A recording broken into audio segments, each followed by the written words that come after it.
comme au cinéma. Mise au point sur moi. Mon vieux cinéma muet. Un film avec toi, comme Hollywood n'en fait pas.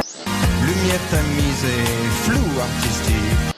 C'est la dernière image du film. Cinéma, cinéma, on se fait tous du cinéma. Comme au cinéma. Close, Technicolor. C'est fini, tout s'allume. À mercredi prochain. Ce podcast contient des fulgurances analytiques de haute volée, dignes des plus grands. Afin de faciliter votre écoute, ces moments seront signalés par la présence de cette douce mélodie de Francis Lay. Like tears in rain. Time to die. Bonsoir et bienvenue pour ce nouveau numéro du podcast Instant Critique qui sera ce mois-ci consacré à la science fiction. Pour parler de ce thème, comme d'habitude, on a Quentin. Salut. Ça va Quentin? Et Soël. Salut. Donc voilà, donc on va faire un petit tour de table comme d'habitude. Quentin, est-ce que tu vas bien? Eh bien oui, ça va bien. Je reprends doucement les vidéos de réflexion faites là depuis l'année dernière avec le superbe Nymphomaniac que Christophe a adoré. Vous l'avez vu tous les deux là? T'es ouf, moi je regarde pas les trucs là, c'est de la merde. Moi je l'ai vu moi. Donc voilà, et puis là je suis en train de faire une petite vidéo pour les trois frères. Et puis sinon je voulais faire un petit coup de promo pour un petit blog là que j'ai découvert il y a pas longtemps, que j'ai trouvé très sympa et qui s'appelle Slowly Becoming Canadian. Oh, big up. Voilà, et voilà, non, super cool ton blog, Swell, je voulais te dire. Merci. Ouh. Moi aussi je fais de la promo. Ouh, ça a rien à voir avec le ciné, mais c'est bon. Non, mais bon. C'est bon, merci. Ah mais il faut, on parle de nos activités, donc très bien. Exactement, voilà. extract scolaire. Avec une vidéo d'ailleurs dedans, donc ça peut un peu rapporter un peu au podcast si on s'arrache un peu les cheveux. Oh là là là là. Bon, et toi, Soël, visiblement ça va, tout va bien, hein. Tu prends toujours des produits, tout va bien. Et non, même à jeun. Ouais, ça va bien. Pas mal de films dernièrement. Moi, ce que je viens juste de finir là, c'est le livre de James Franco. J'en avais un peu parlé la dernière fois, juste à la fin du podcast avec vous. Ça s'appelle Actors Anonymous. Malheureusement, pour l'instant, c'est seulement en anglais. Donc, si vous parlez pas anglais, il va falloir patienter un peu. Mais si vous parlez anglais, je vous le conseille vraiment. Parce que c'est mi-réflexion sur le cinéma et le milieu d'Hollywood en général, où il est plongé dedans tout le temps, comme on sait, et mi-fiction, mi-autobiographie. C'est un peu... c'est du James Franco, hein, donc ça part un peu dans tous les sens, mais c'est quand même vraiment intéressant. Donc si vous kiffez le cinéma, si vous aimez bien James Franco, faut le lire, voilà. Ok, très bien. Ça marche. Bon, et pour ma part, moi, j'ai pas forcément eu le temps de regarder des films. Je suis pas mal occupé en ce moment. Je suis sur le tournage de 2 clips, les gars. Pour un groupe donc suédois et belge dont le disque a été produit par savant mélange. Par le programmateur entre autres Dépêche Mode, un autre gars qui a travaillé pour Tricky, PJ Harvey, U2, etc. Il y a du lourd. Moi je connais que Kyo, moi. Donc. Voilà, donc je peux pas trop en dire plus, mais en tout cas, je travaille en ce moment avec des billes, et l'autre projet sera probablement avec du feu, ce genre de choses, donc voilà, ça travaille activement. J'ai aussi reçu un petit mail de Vimeo qui m'accueille dans leur directory pour pouvoir être contacté suivant des projets, donc je suis flatté de ça. Et donc voilà, pas trop de films. Voilà. Sinon par contre, je parlerai bien de musique. Moi pour le coup, j'ai découvert un groupe de ouf qui s'appelle The Sound, qui est donc c'est un groupe des années fin 70, début 80, qui est de la new wave totalement incroyable. Voilà, un espèce de mix entre The Cure et Joy Division, voilà, donc c'est vraiment excellent et il faut absolument aller découvrir ce groupe qui est malheureusement méconnu. Le chanteur s'est suicidé à 40 ballets il y a une dizaine d'années, je crois, quelque chose comme ça, et voilà, c'est triste que ce groupe soit pas connu du tout, donc voilà, je mettrai peut-être, je sais pas quand, un petit extrait dans le podcast, voilà pour moi. Ok. Voilà, ça vous enchante les gars, c'est bien ça. Du coup, on va enchaîner avec les news. On va accueillir. Yeah. C'est ça, les news. Voilà, on va accueillir un petit invité comme d'habitude pour, Cool. pour nous parler des news cinéma, de tout ce qui arrive dans la stratosphère incroyable de la galaxie cinématographique. Les news du futur. Ouais, exactement. Escape myself.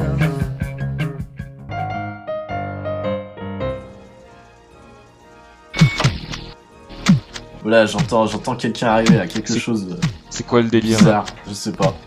Bonsoir, Bonsoir. Putain. Bonsoir. c'est Robocop. Ah bah, bonjour Robocop. Salut. Ça va? Ça va et toi? Ça va, je viens de me faire violer par José Padilla. Ah oui, c'est ce qui me semblait, j'allais te demander si tes fesses biomécaniques fonctionnaient toujours. Robocop mal aux fesses, manger Blédina. Ça m'étonne pas.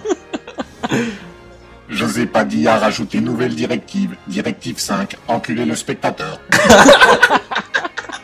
Eh, il est bien réussi, hein, le petit José. Ok, d'accord, bon. Eh bah allez, vas-y Robocop, tu viens pourquoi? Pour les news? Je viens pour les news et pour vous dire que vous avez le bonjour de Michael Keaton. De Julien Lepers. Julien Lepers. Ça, je dis oui. Ah oui, oui, oh ça c'est beau, ça c'est beau. Oh là ça c'est magnifique, ça c'est beau, oui. Il pleut des questions. Je dis oui. Juste comme ça. Il fait Je du... viens pour... Problème de BIOS. Je viens pour les news. D'accord. Ok, balance tes news, Eh Robocop. bah allez, balance Robocop. Bon, j'en ai qu'une. C'est pour parler de mon copain, le Terminator. Il va refaire un reboot. Ah putain, Oh non. j'ai failli la faire en plus celle-là. Et je me suis dit, ah je vais pas parler de cette merde. C'est une honte. Et c'est prévu par qui? Pour quand? C'est quoi? J'ai pas vraiment regardé. J'ai vu qu'il y avait juste des acteurs de merde. Oui. Oh. Et le réalisateur c'est Alan Taylor, réalisateur de la série Game of Thrones et de l'excellentissime Thor 2, Le Monde des Ténèbres. C'est Oh là. pathétique. C'est pathétique. Et on va se refaire toutes les séries comme ça? Enfin, on va rebooter tout? Ça y est, c'est parti? C'est parti pour, après Total Recall, The Thing et autres, on est Ouais. parti pour faire des remakes des films des années 80. C'est ça. Oh là là Mais là là le là. pire, c'est que c'est bizarre parce que il lance un reboot d'un côté et d'un autre côté, il y a un Terminator 5 qui est prévu avec Ah oui, j'ai vu. Arnold Schwarzenegger. Ah, Avec Schwarzy C'est dedans, oui. Ouais. Ouais, a priori, c'est signé, hein, c'est sur les rails hein, aussi. Avec Schwarzenegger, Ouais. c'est fou. Oui, oui. Donc, bon, il y aura 2 Terminator, un reboot d'un côté et une suite de l'autre. C'est une honte. Les studios comme José Padilla se foutent de la gueule du public. C'est sûr. Bah, on va continuer de manger du blédina, hein, c'est pas grave. C'est pas... Voilà pour mes news, les amis. Je reste avec vous. Avez-vous-en à me dire pour le cinéma? Ah oui. Allez, je commence parce que j'en ai un peu plus que Soel, je crois. Vas-y, Quentin. Bon, alors, une news très très rapide qui va faire plaisir à Christophe, c'est dommage qu'il ne soit pas là.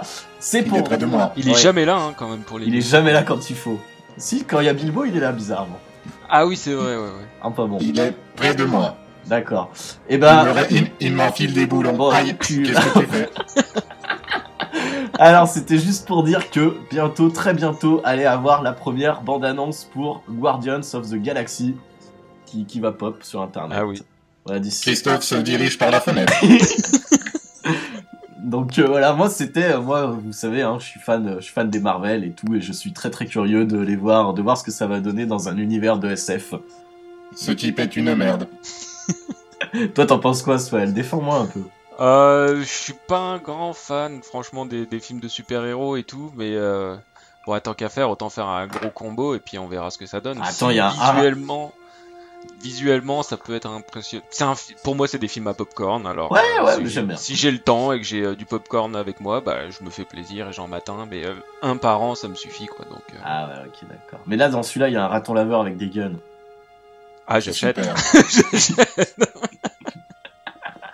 C'est génial. C'est Sly le Sly the Raccoon ou un truc comme Ouais, Rocket Raccoon, ça. Rocket Raccoon. c'est ça.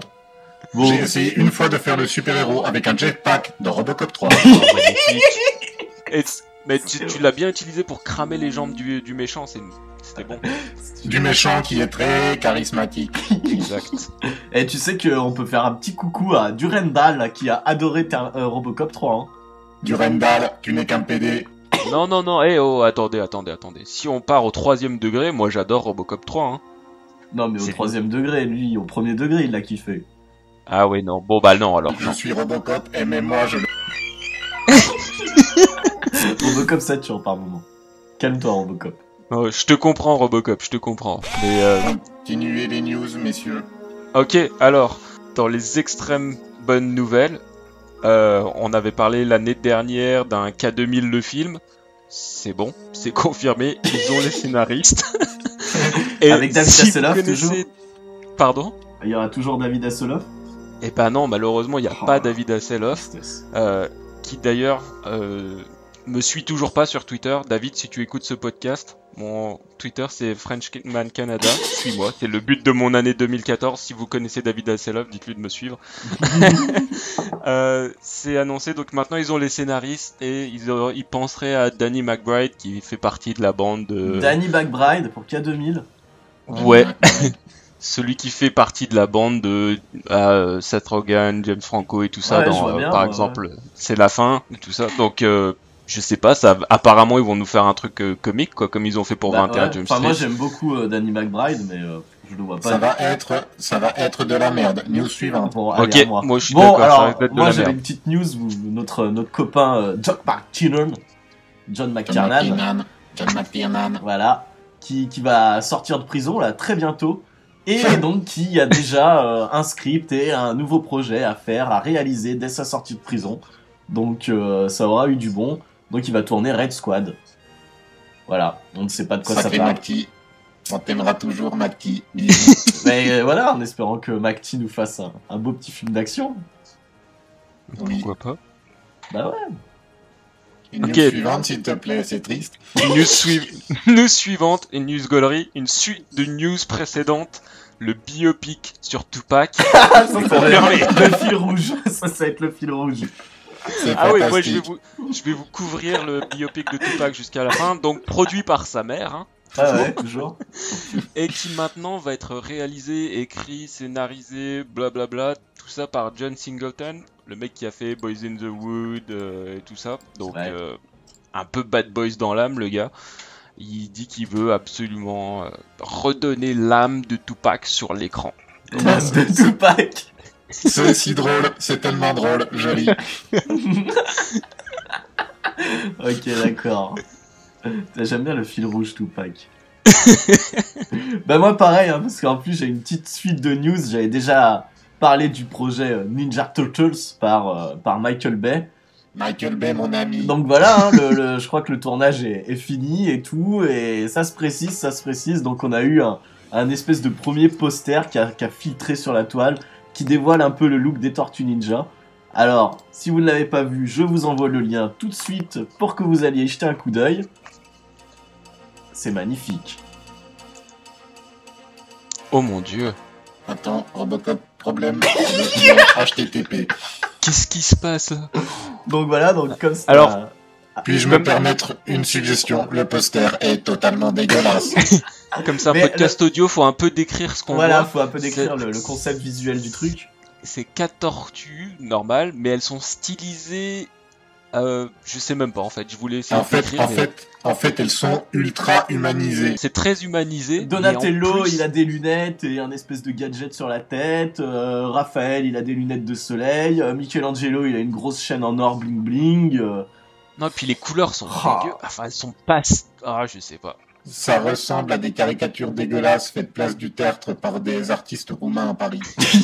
Non mais après, l'image, je pense que c'est une photo dégueu et tout, faut pas se fier aux couleurs. Mais bon, Ouais. on voit un petit peu le look qu'ils auront dans le film, et enfin, c'est quoi ce délire? Les vidéos. Celui avec la chaîne en or a une tête de meuf. Bah ouais, alors je sais pas pourquoi. Et puis regarde, Raphaël, là, en rouge, là, il a eu une tête, je sais pas ce qu'ils lui ont fait. Des lunettes de soleil. Et des lunettes de soleil, magique. Ouais, c'est Voilà. très mauvais. C'est très Voilà, mauvais. donc c'est dommage parce que je voulais croire au projet et ben voilà, ça s'enfonce de plus en plus. C'est pas beau. C'est pas beau. Voilà. Dernière news. Avant Oui. que je m'en aille, il me faut de l'huile. Ouais. Bah, va mettre de l'huile, je donne la dernière news, mais t'en vas pas trop loin parce que ça concerne Robocop, ça te concerne. Ah. C'est. Ah, Si vous avez vu le dernier Robocop, donc l'espèce de merde là qui est sorti, Ouais. euh, celle qui joue la femme de Murphy, donc Abby Cornish, Oui. blonde, Abby pulpeuse, Cornish. etc. Et il a un meilleur accent que moi, Soel, c'est bizarre. Et ben, elle nous prépare un album de rap. Yo, motherfuckers. N'importe quoi. Donc là, ça rejoint un peu ma news en plus Tupac, tout ça. Donc elle a commencé avant Ouais. le tournage de Robocop, elle retourne en studio maintenant, elle nous prépare un album de rap parce que elle est gangsta dans l'âme. Non mais... Ouais. Ok, d'accord. Alex Murphy dans la place. Yo, je te 1, 2, binaire, 1, 0, 1, 0. Je te check en binaire. Je te check en binaire. Ok, Ouais, d'accord. je pense que Robocop Bon, il est en train de bugger. moi, Faut que c'est- tu partes C'est Robocop. sûr, hein. c'est sûr, c'est news que je vais. Oh merde, on est en train de le perdre. Padilla me fait bugger. Je suis désolé, je vous laisse. Allez, au revoir, Robocop. Allez, salut Robocop. Bon courage. Où est la machine dont on avait parlé? Ah, il est dans la merde, quand même. De la Médina, mon shoot de Médina. Mon shoot de Médina. Il est pas bien, Robocop.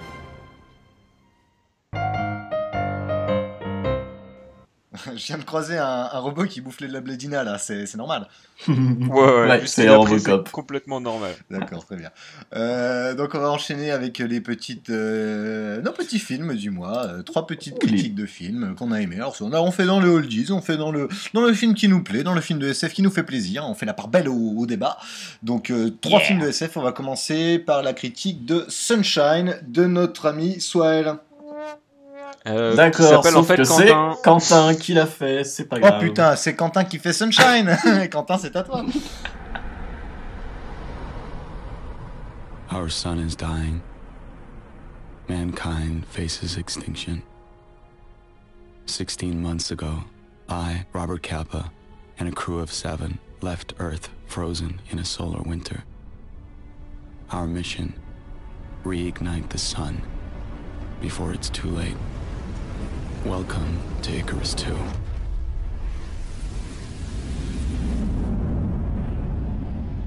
Donc Sunshine de Danny Boyle, film sorti en 2007. Alors l'histoire, en 2057, le soleil se meurt et donc menace de s'éteindre. Donc comment régler le problème? Comme tout bon américain, on va balancer une bombe nucléaire dedans. Voilà, Normal. pour redémarrer tout ça. Donc on envoie une petite équipe de 7 hommes, 7 scientifiques, donc envoyés en mission spéciale jusqu'au soleil afin de poser cette bombe. Et en cours de route, ils interceptent un signal de détresse provenant de la première équipe, donc ça s'appelle Icarus, le vaisseau, donc du premier Icarus qui avait tenté la mission avant eux, et puis ils décident de changer leur trajectoire pour aller répondre à ce signal de détresse, et forcément, c'est le début de la merde qui va provoquer des réactions en chaîne et qui vont mener l'équipe à la destruction. Donc voilà. Sunshine, donc en fait, c'est un film de SF que j'adore, et c'est surtout un survival movie dans l'espace. Ça fait longtemps que je l'avais pas vu, et du coup, je me le suis remis juste avant l'émission et tout, et je me rappelais pas que c'était quand même aussi bien. C'est absolument génial. C'est avec donc Cillian Murphy, Mark Strong, Rose Byrne, Michelle Yeoh pour les plus connus, et puis mon petit chouchou Chris Evans qui nous fait Captain America. Le mec, il faut toujours qu'il ramène tout à Marvel, c'est incroyable. C'est incroyable, le mec il est drogué par Marvel. Est-ce de ma faute? Les marketeurs ils ont trop géré quoi, ils ont dit oh, attends on va faire des Marvel, les gars ils vont devenir fous avec, et ben voilà. Bon bref, continuons. Est-ce de ma faute? Non, ça ne l'est pas. Bah oui, c'est de la faute de ton esprit critique, mais ça c'est différent, allons-y. N'importe quoi. Alors, donc un survival dans l'espace, où chaque personnage va trépasser au fur et à mesure des événements, donc avec des scènes assez prenantes quand même. Oui. Genre, les 3 grosses scènes pour moi, t'as la réparation du panneau solaire, t'as la scène du switch là entre les 2 navettes, Ouais. quand ils doivent passer à même l'espace quoi, et puis t'as toute la fin, avec le coup de l'eau glacée, C'est avec la serre là. la serre. Voilà. fantastique ça. Mais la serre, ça se passe en même temps que le truc du panneau solaire, en fait. C'est tout plein de réactions en chaîne. De toute façon, le film est assez court, je crois, il fait 1h40, un truc comme ça. Et ça n'arrête pas une seule seconde. Hein. Bah, surtout à la fin, ça s'accélère, c'est vraiment... Mais ça démarre très vite, hein, en fait. Hein. Oui. Ouais, non, mais je veux dire, à m'a la fin, surpris, le mais en rythme est fait, encore ça... plus... Enfin... Ouais, non, mais c'est vrai, mais ça démarre aussi très vite. Hein. Mais à partir de la serre, c'est vrai que ça devient la folie après. Après, c'est la catastrophe. Ouais. Ouais, c'est ça. Donc, j'y vois aussi donc dans le film une espèce d'opposition entre la science et le mysticisme. Ouais. Je sais pas pour vous. Donc, le soleil représentant Dieu, il est quasi hypnotique. Il y a plein de personnages qui se font plus ou moins possédés par lui, on va dire, enfin vraiment hypnotisés, quoi. Dont le capitaine, là, le Black. Donc, ouais, le Black, donc le capitaine. Ah, lui, il est à donf, hein. Lui, il va regarder le soleil. Hein. Ouais, lui, il est à donf, mais bon, bah, surtout, sans trop spoiler, le pitbacker, là, qu'on voit plus tard. Ou qui est vraiment. Qui s'apparente vraiment à un dévot prêt à tout pour la religion. Ouais. Ça m'a beaucoup fait penser à la version uncut du Alien 3, où il se passe exactement la même chose avec un prisonnier qui a donf sur l'alien, quoi. C'est un peu ça. Ouais, c'est un peu ça, ouais. Ouais, avec donc des personnages qui incarnent différents modes de pensée. Donc t'as Mace, donc justement c'est Chris Evans, qui est vraiment la rigueur scientifique. Le gars en fait qui, si tu regardes bien en fait dans le film, c'est lui, il prend toutes les décisions les plus réfléchies, qu'elles soient dures ou pas. Il prend que les trucs les plus mesurés, il calcule et si ça vaut le coup il le fait et si ça vaut pas le coup il est le premier à dire bah non. Voilà, s'il faut tuer un gars pour qu'on ait plus d'oxygène, il y aura plus de chances, donc on le fait, quoi. Ouais. Après, t'as Kappa, donc c'est le héros joué par Cillian Murphy, donc qui est plus le témoin élu, quoi, qui va regarder, enfin analyser ce qui est en train de se passer et qui au final va se retrouver à devoir sauver ou non la Terre. Donc je pense que c'est fait exprès parce que ça vient, le nom revient de Robert Capa, le photographe, donc photographe par essence qui observe, qui voilà tout ça. Et non. Oui.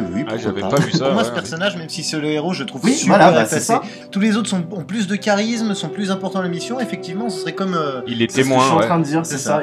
C'est le témoin en fait, qui est condamné à assister aux événements un petit peu. De manière un petit peu effacée et au final, qui va devoir prendre la décision finale, quoi. Une belle critique qualitative. Bien vu. Ouais, et puis sachant que même qu'il y en a, j'ai fait 2-3 petites recherches sur internet qui vont même jusqu'à le comparer à Saint Thomas. Bon, après je suis pas suffisamment religieux pour comprendre l'analyse. Saint Thomas, c'est celui qui croit que ce qu'il ne voit, donc. Ouais, c'est ça. On sait pas non plus Dante 01, hein, donc. Non. Ah non, mais je rassure, c'est vrai. Mais bon, c'est un survival, mais plus intelligent qu'il n'y paraît, quoi. Ouais, il pose des questions quand même. Ouais, il pose des questions, donc la force est pas mal, et elle met vraiment l'homme face à sa propre mort, quoi, et savoir, parce que bon, vous êtes pas sans savoir qu'on va tous crever, et c'est plus ou moins, en fait, chaque personnage va accepter sa mort d'une façon ou d'une autre, donc soit de façon scientifique, soit religieuse.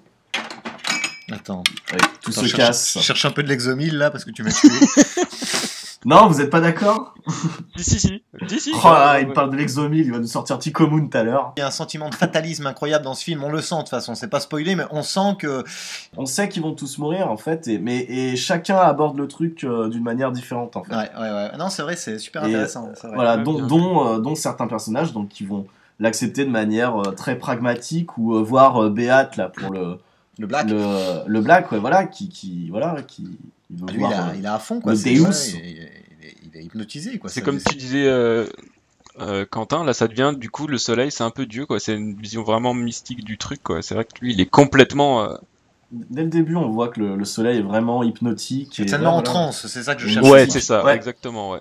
Ouais. Donc voilà, moi je vois ça dans ce film, donc en plus donc de l'aspect survival qui est vraiment une grande tuerie, quoi. Enfin tout marche, quoi, dans le film. Toutes les scènes sont qui soufflent, quoi.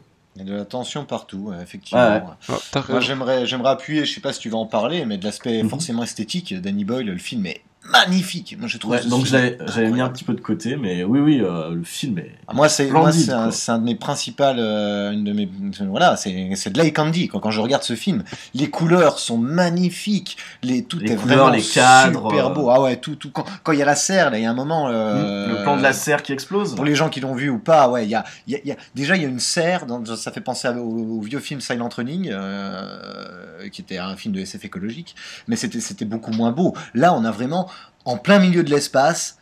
De la verdure, et vu que c'est Danny Boyle qui réalise, on a du vert, et par moments il se passe des embrouilles là-dedans, ça explose un petit peu, il y a des flammes qui viennent lécher avec des plans, mais c'est la folie, hein. C'est Ouais, c'est magnifique, travaillé, quoi. c'est pas du tout cheap, quoi. C'est vrai que. Ah ouais, c'est sublime. Sublime. Non, le film est très très beau, quoi. Et c'est marrant parce Et que moi, le film m'avait pas du tout marqué la première fois. Je sais pas pourquoi. Je l'ai vu au cinéma, hein, pourtant, mais quand Quentin t'a dit, ah, Ouais. j'ai choisi Sunshine, je suis ouais, c'est vrai, sérieusement. Et je l'ai rematé et j'ai pris une claque. Alors, du coup, je sais pas, la première fois, je suis complètement passé à côté ou il a pas marché sur moi, mais je l'ai re-regardé il y a quelques jours là. Et je suis, ah oui, quand même. Ouais. Il a un Ouais. bon succès d'estime, mais moi je suis très triste que ce soit pas devenu une putain de référence ou un film culte. C'est pas un film très connu, ni très. Ouais, c'est vrai, souvent mais cité. pourtant ça devrait, hein, parce ça que devrait, il est il y a fantastique. plein de thématiques super intéressantes, et puis comme je dis, ouais, le film fonctionne, tout marche, quoi. On est à fond avec les personnages, le film est beau, il y a pas de faux pas, quoi. C'est super original et les gens par exemple citent plus facilement un Event Horizon qui est bon, qui est dispensable, qui est quand même rigolo, Ouais, mais qui est un peu de la merde, quoi. Et franchement, celui-là, c'est un Event Horizon, mais vraiment de qualité incroyable, quoi. Ouais. Donc voilà, je voulais aussi souligner donc la musique de John Murphy.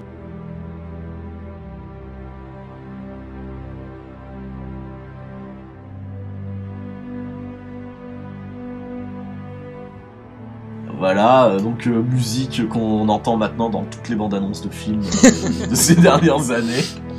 C'est de dire la qualité du truc, quoi. Ça, c'est les marketeurs, effectivement. Voilà. Non, mais voilà, pour vraiment dire, enfin, le film, vraiment, à le revoir, je lui ai trouvé aucune fausse note. Le rythme est parfait, la musique est parfaite, le visuel est parfait, les acteurs sont hyper bons. Moi, si vraiment faut trouver un bémol, je dirais peut-être un petit peu le côté mystique qui est un petit peu trop appuyé parfois. Tu vois, les plans sur le black qui est en train d'halluciner pendant 5 minutes, on a compris, quoi. Mais c'est le seul truc. Sinon, il est parfait. Ouais, non, même pas. Moi, ça m'a pas choqué, mais voilà. Donc, Sunshine. De Danny Boyle. De Danny Boyle, j'aurais rien à en dire de plus. Danny Boyle, dans le top 5 des meilleurs réalisateurs de tous les temps. Ouais, je suis assez d'accord. Dans de ces derniers temps, on va dire. Ouais. Moi, je suis fan de clips, donc forcément, Danny Boyle, hein, c'est la folie. Dès qu'il prend une caméra, le mec s'amuse. Hein, donc c'est du pur bonheur, visuellement. Voilà. On va enchaîner avec également de l'eye candy visuel, hein, et puis un film forcément de qualité, puisque c'est un film de Spielberg. Et que Spielberg, Ouais. c'est toujours qualitatif, à part 2-3 petites erreurs, quoi. Soël va donc nous parler mainstream. de Minority Report, Munich et compagnie, c'est pas terrible. Hein, mec. The future can be seen. All we have to run on are the images that they produce. Murder can be stopped. Tell me exactly what it is you're looking for. Flaws. The system can't be wrong. In a Steven Spielberg film. I have to know. I have to find out what happened in my life. You tell me, who was it that set this up? I don't know.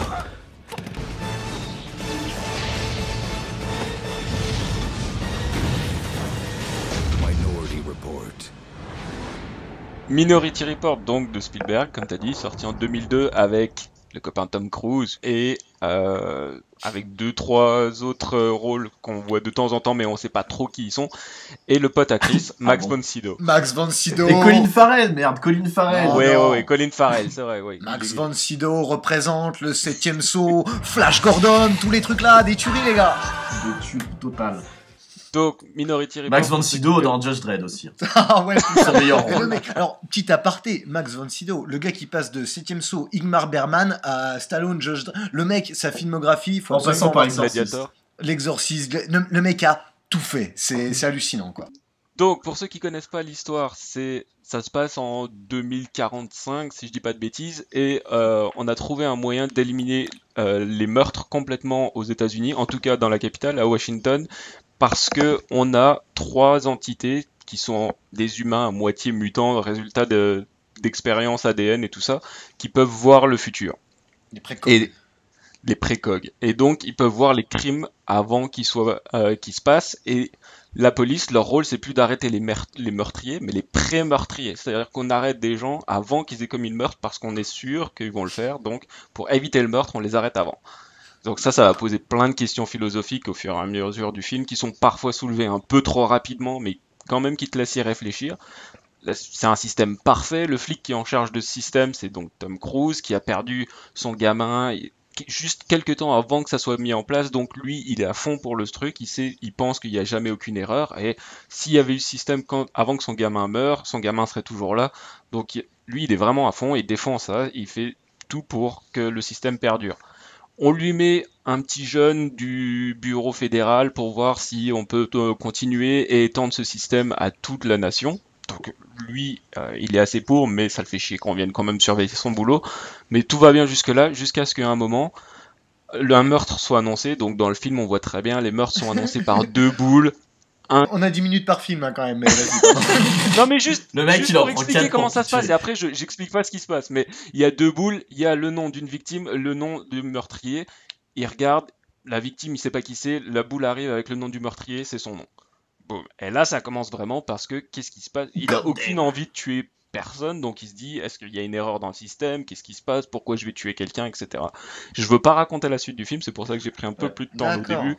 C'est sorti en 2002, donc techniquement les gens ils savent un peu ce qui se passe, mais juste pour pas expliquer, tout le film ça va être lui essayer de voir pourquoi est-ce qu'il est piégé, est-ce qu'il va tuer quelqu'un, est-ce que il peut changer le futur. Parce que ça, c'est la thématique qui est soulevée dans le film et aussi dans le livre, j'en parlerai juste après, pardon. C'est quand même un très mauvais flic, hein, parce que normalement, il aurait dû voir ça et se mettre une balle dans la tête direct. Hein. Ben ouais, mais son futur, c'est pas de se mettre une balle dans la tête. C'est ça le truc avec Minority Report, c'est que si tu penses à la logique, etc., tu vas te flinguer la tête parce que, justement, comme dans les films de SF où il y a des voyages dans le temps, où tu peux jamais techniquement légitimer n'importe quelle chose, puisque à partir du moment où tu changes un truc, tout change. C'est toujours des grosses prises de tête, oui. Ben oui, donc le film là, si tu vas vraiment chercher... C'est de la vanne, il m'explique.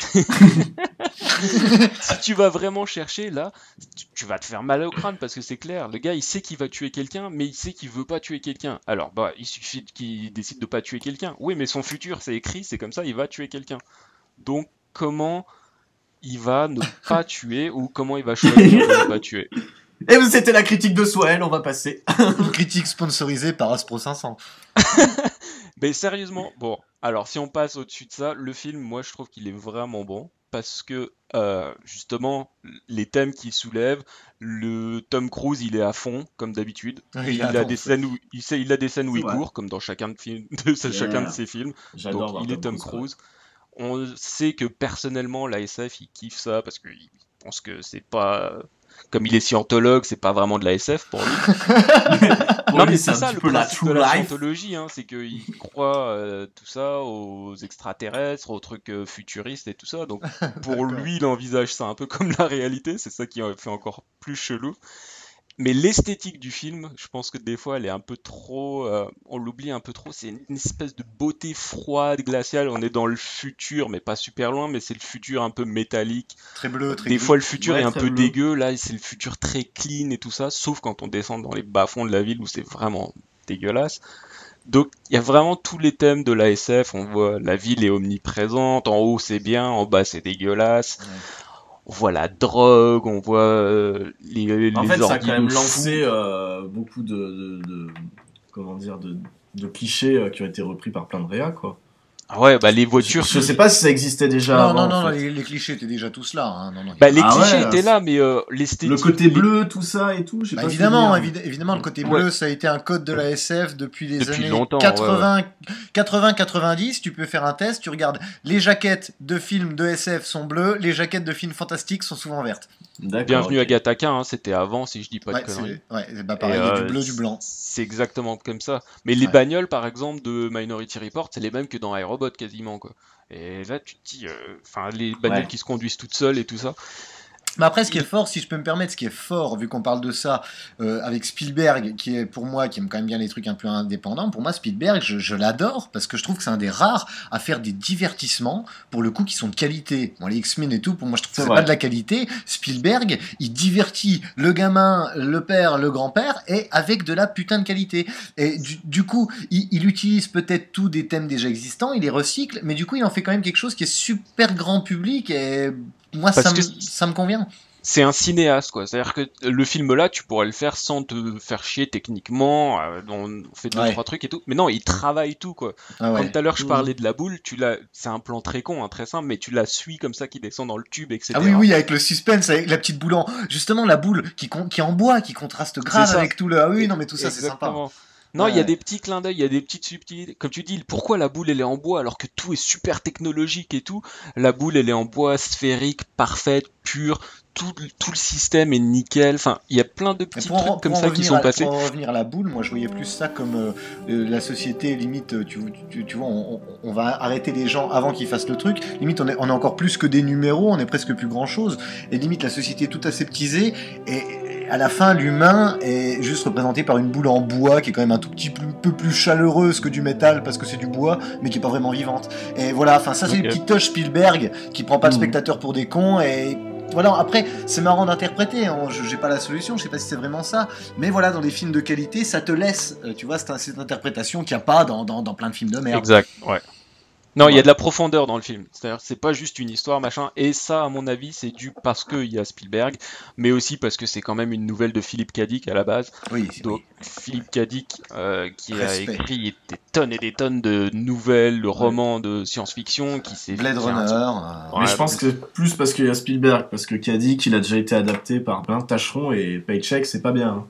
Oui, mais iRobot c'était pas bien. Pourtant, c'était c'est pour ça que je dis, c'est pour ça que j'ai dit il y a le combo, c'est-à-dire que si t'as une histoire à la base, ouais, voilà, il faut le combo, on est d'accord. Qui est l'histoire, c'est vraiment super bon quand même. Le gars, il a un système. Par exemple, Spielberg, pour moi, c'est un peu plus raté avec AI. Tu vois, je préfère beaucoup plus Minority Report à AI parce que, à mon avis, voilà, les tripes de mais AI, il faut voir qu'il y avait Kubrick, qui avait voilà, c'est ce que j'avais dit. C'est ça, AI, c'était. Ouais. Oui, mais voilà, moi j'imagine clairement. Là, K. Dick, le mec a fait son bouquin, c'est parfait. Le projet de Kubrick, l'espèce de guédron un peu oufla, repris par Spielberg, ça pouvait pas le faire. Le gars, il est trop.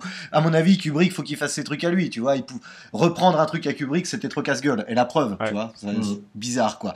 Bref, et là, on a le Minority Report, on a le parfait combo parce que l'histoire, elle est vraiment très bonne. Le postulat de départ, c'est vraiment très très bon aussi. Sympa, le gars, il est à fond dans le système. Le pitch et c'est lui la victime du système. Et tout le long, tu le sens quand même torturé en se disant, mais il y a une idée de destinée dans l'histoire parce que techniquement, il a le pouvoir de décider. C'est ce que le précoq lui dit à un moment. La nana, elle lui dit, non mais tu sais maintenant, donc tu peux changer le futur. Mais si tu le changes, c'est plus le futur. Donc il y a toute cette histoire, cet aspect philosophique derrière et tout le combo visuel que Spielberg amène qui fait que voilà, c'est un bon film. Il fait 2h20 et c'est pas trop long. Ouais, ça passe très bien. Ouais, il n'y a pas de problème. Et là, tu vois, ça c'est pas un film à popcorn parce qu'il faut quand même que tu sois un peu à fond dans le film quand même. Enfin, à fond, non, mais que tu suives le film. Mais c'est divertissant, comme tu disais, Chris. Mais en même temps, on ne prend pas pour un teubé. Mainstream, mais de qualité. Exactement. Voilà. Ce qui devient rare et ce qui devient rare. Exact. Mais Spielberg et puis Tom Cruise, quoi, tu les mets ensemble, ils savent faire des trucs. Ouais, non, je suis entièrement d'accord. Moi je déteste la guerre des mondes, hein, si c'est pour ça que tu... Non, moi j'aime bien, moi. Moi j'aime bien aussi. J'aime bien, il est super nihiliste, il est hardcore. J'avais pas aimé la première fois la guerre des mondes et la deuxième fois j'ai trouvé génial. Voilà, pour Minority Report là ça va faire 10 minutes. Moi tout comme Sohail, hein, je trouve que c'est vraiment pas mal. C'est pas dans mon panthéon de mes films, mais j'ai dû le voir peut-être quand même 2-3 fois. C'est très bien, j'aime beaucoup. Il y a des putains de scènes de tension. Sohail n'a pas voulu parler un peu plus du film, donc je vais pas le faire, mais il y a des moments quand il est dans les taudis là qui sont incroyables de suspense. C'est terrible. Ouais, parce qu'avec un œil, mais j'en dis pas plus. Tout le film il est pourchassé, donc tout le long, on va explorer justement la ville où on a le côté dégueulasse, tout dans les bas-fonds et tout ça. On va voir la société, comment ça fonctionne. Et je suis pas forcément fan des scènes d'action ou de boom boom, mais le petit moment en jetpack avec les flics, il est pas mal, hein, c'est assez jouissif. Et puis le shotgun aussi, il y a 2-3 trucs qui sont bons. Voilà. Non mais pareil, moi j'ai assez peu de souvenirs du film parce que ça fait un moment que je l'ai pas vu, mais c'est le film de SF que tu peux conseiller à ta mère, quoi. Et ben je crois que je l'ai vu avec ma mère en plus. Bah c'est pas étonnant. Voilà, la boucle est bouclée. Voilà. Et ben on va donc terminer par ma critique. Donc toujours dans le film de SF, j'ai tenu à parler. Alors j'ai pas pu parler de Nirvana parce que j'en avais fait un article, mais il faut absolument voir Nirvana de Gabriele Salvatore. Mais je vais donc parler d'un film de SF français qui s'appelle Tycho Moon. Mr. Sun, stay a while. Je n'ai encore jamais quitté la Lune. Regardez autour. You've made me smile. Ils sont tous bouffés par une histoire. When you're ready, Une mémoire, des signes. Le passé est un crabe. come to me. Je suis sûre que vous êtes attiré par tout ce qui est trouble, indéfini. I feel warm inside. C'est sans doute pour ça que j'aime tant vos petites veines bleues. Stay with me. Désormais, je suis dissuasif et immortel.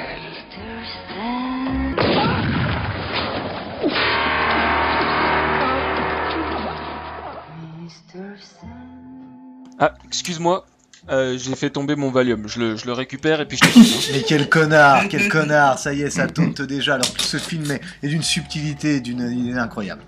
Donc bref, c'est un film français, alors accrochez-vous bien, avec Richard Boringer, Michel Piccoli, Jean-Louis Trintignant, Jules Delpy.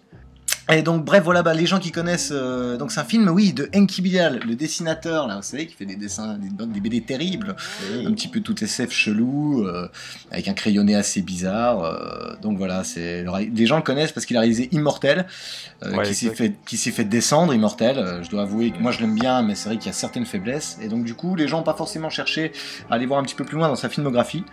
Et donc Tycho Moon, c'est son deuxième film, juste avant...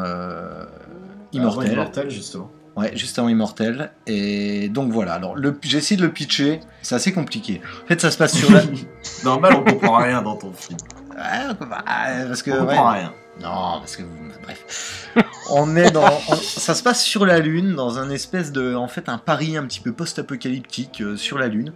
Il y a un dictateur qui règne, il y a un petit peu toute sa famille et les gens qui vont lui succéder, qui se font tuer par un tueur.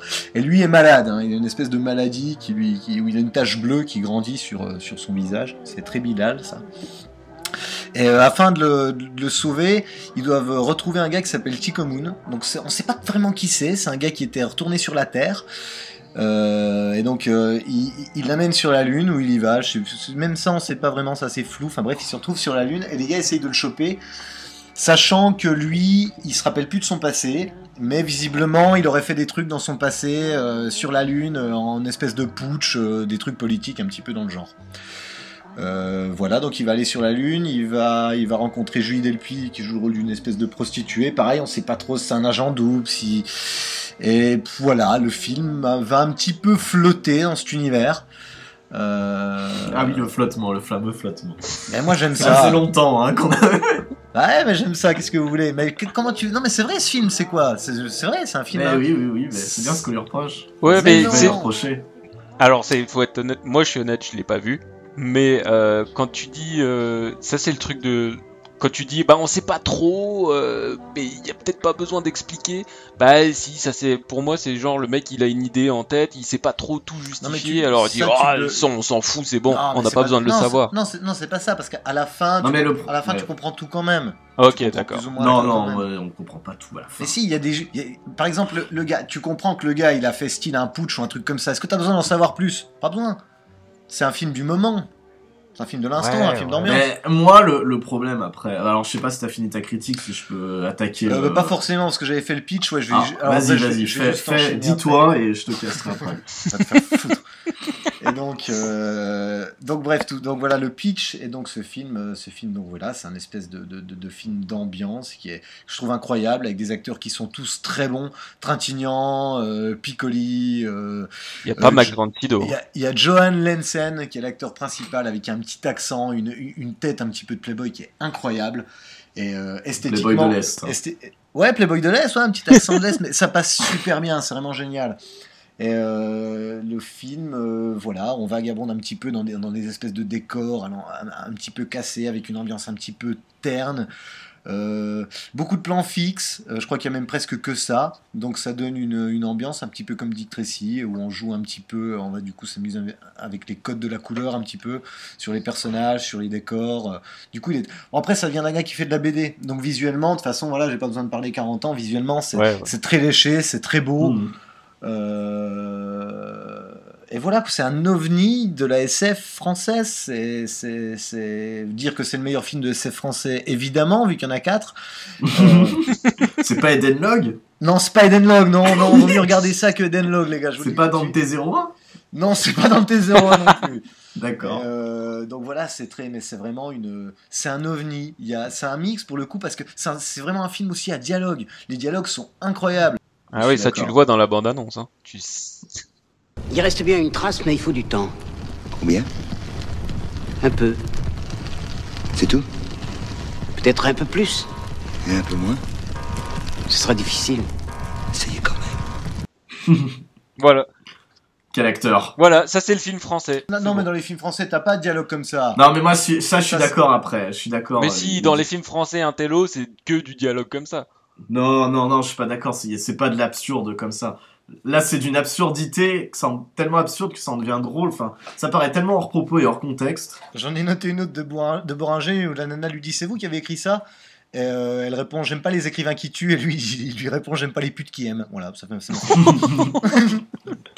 C'est vrai. Non, mais après, je suis d'accord. Hein, les dialogues sont très très bons.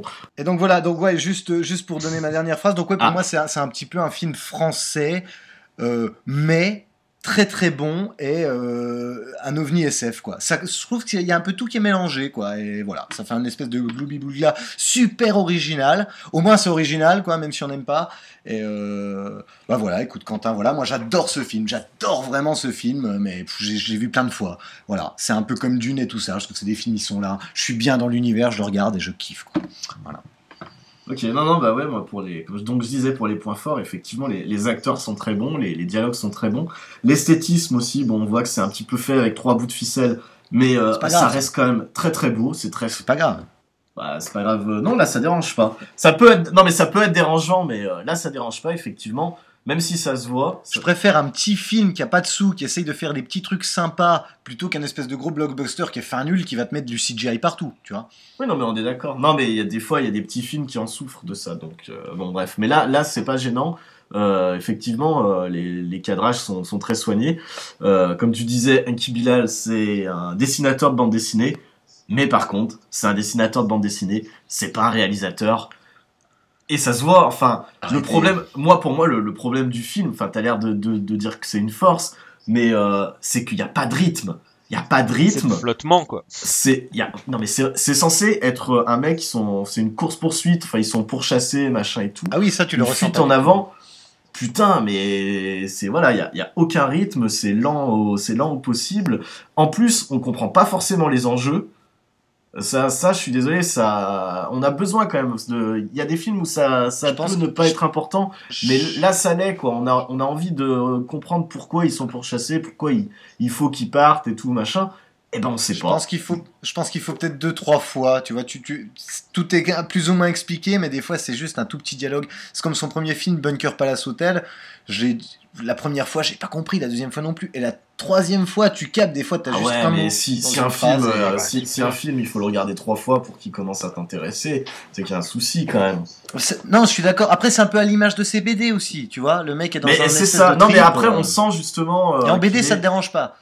Non, non, parce qu'en BD, je peux lire à mon rythme, les cases, je peux les contempler ou non, ou les passer très vite. Enfin, c'est pas du tout le même état d'esprit de lire une BD et voilà et de regarder un film. Alors que bah ouais, là le problème, et puis ça se voit qu'il est enfermé dans son carcan bande dessinée aussi, parce que bon bah le film est très peu découpé quoi, c'est des grands plans fixes. Mais ça moi je trouve pour moi c'est un parti pris qui peut être terrible. Dick Tracy. Oui mais là il y a pas vraiment de mise en scène, enfin ça aide pas, le fait d'avoir des plans comme ça aide pas à installer un effet dramatique quoi, tu vois ce que je veux dire? Oui, ouais, bah si oui. C'est juste une BD qui bouge, c'est pas intéressant, c'est ça ce que tu veux dire, Quentin? Ouais, voilà, c'est ça.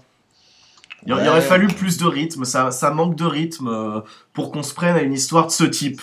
Tu vois, si encore il m'aurait fait l'histoire, je sais pas, c'est deux gars qui vagabondent dans Paris, mais voilà, un peu comme ça aurait pu passer. Mais là, le problème, c'est qu'on nous dit, ouais, ils sont pourchassés, oh là là, il y a un effet d'oppression et tout, sauf qu'on le ressent pas du tout, et ça fonctionne pas, quoi. Ouais, je vois ce que tu veux dire, oui, effectivement. Après, le film a d'autres qualités et tout, mais bon, c'est vrai que à le voir, j'étais pas emballé, quoi. C'est un peu lent. C'est pour un public exigeant aussi, hein. Voilà. Non, mais il faut dire que moi j'aime les films français, donc. J'aime pas les films. Je déteste. Les films de qualité. Je déteste les films français, hein. Enfin, ouais, encore une fois, je suis de mauvaise foi parce que je l'ai pas vu, donc j'ai vu que la bande-annonce, donc normalement je devrais fermer ma gueule, mais tu regardes la bande-annonce, si c'est réflectif du film, sérieusement, quoi. Il va falloir que je me pose et que j'accepte que les gars ils parlent comme ça. C'est ça. C'était un peu le même problème aussi dans Immortel, hein, qui avait vraiment pas de rythme.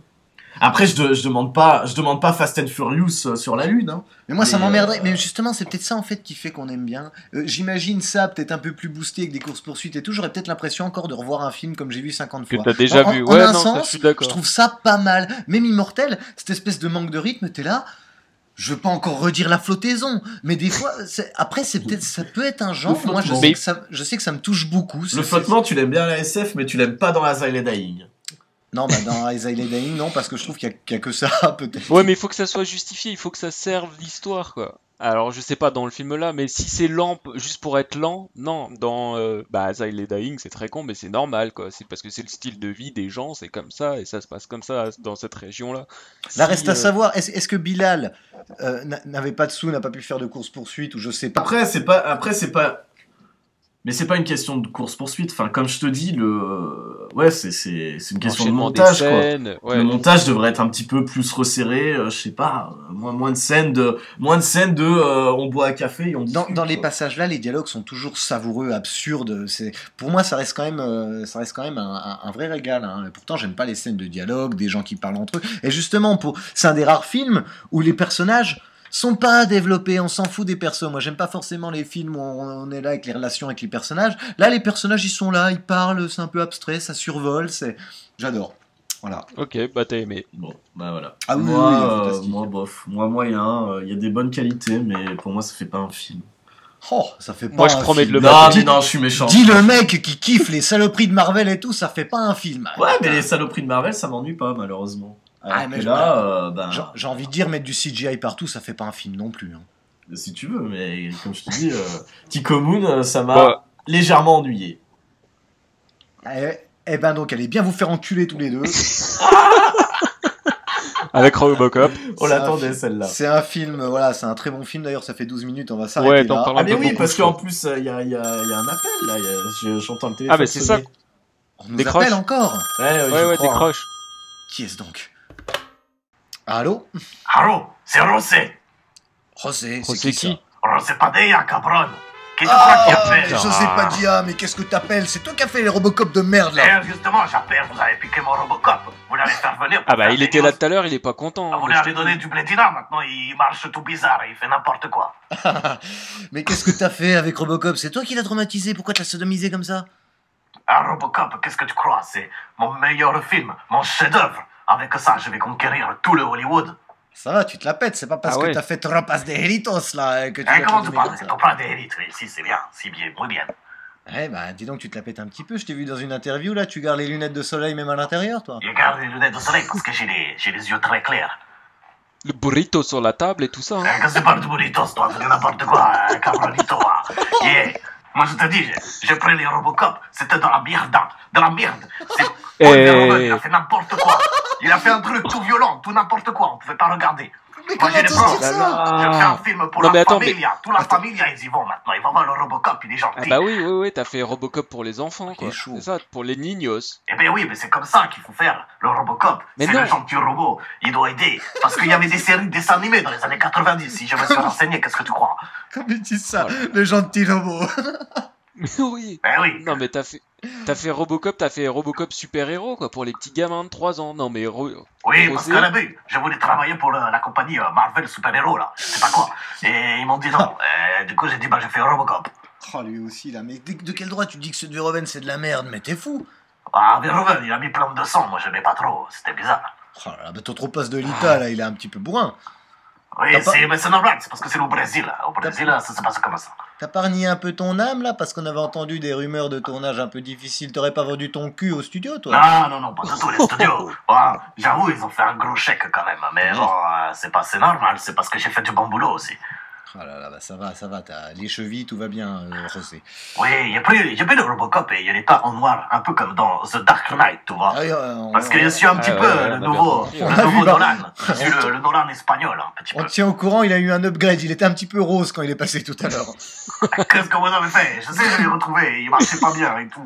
Il était tout tagué. Il a un gun à paillettes, maintenant. Il était tout tagué. Oui, il y a quelqu'un qui a mis des graffitis dessus. On a collé des Hello Kitty dessus. Putain, et qu'est-ce que tu fais avec mon Robocop? Ça, c'était prévu pour Robocop 2. Bon, calme-toi, oui, bah, j'espère que tu nous feras pas un 2. Tu vas pas faire Robocop 2, quand même. Ah bah, il jouait le Kinaman, il m'a appelé, il m'a dit, c'était trop bien ce que tu m'as fait faire dans le Robocop et tout, je vais le faire la suite, et on va faire la trilogie. Le padilla, putain. Eh oui, et toi, tu l'as aimé, Soël, au moins mon film. Parce que je sais que l'autre enculé, là, il l'a même pas vu, il dit, il a même pas vu mon film, Oh, tu calmes, je vais pas voir ta merde, là, qu'est-ce que tu veux que j'aille voir ça, moi? Qu'est-ce que tu dis, n'importe quoi, Cabronito, là, tout est maintenant. J'ai pas perdu... tu tu fermes ta gueule, déjà, tu nous appelles sur notre podcast, bonhomme.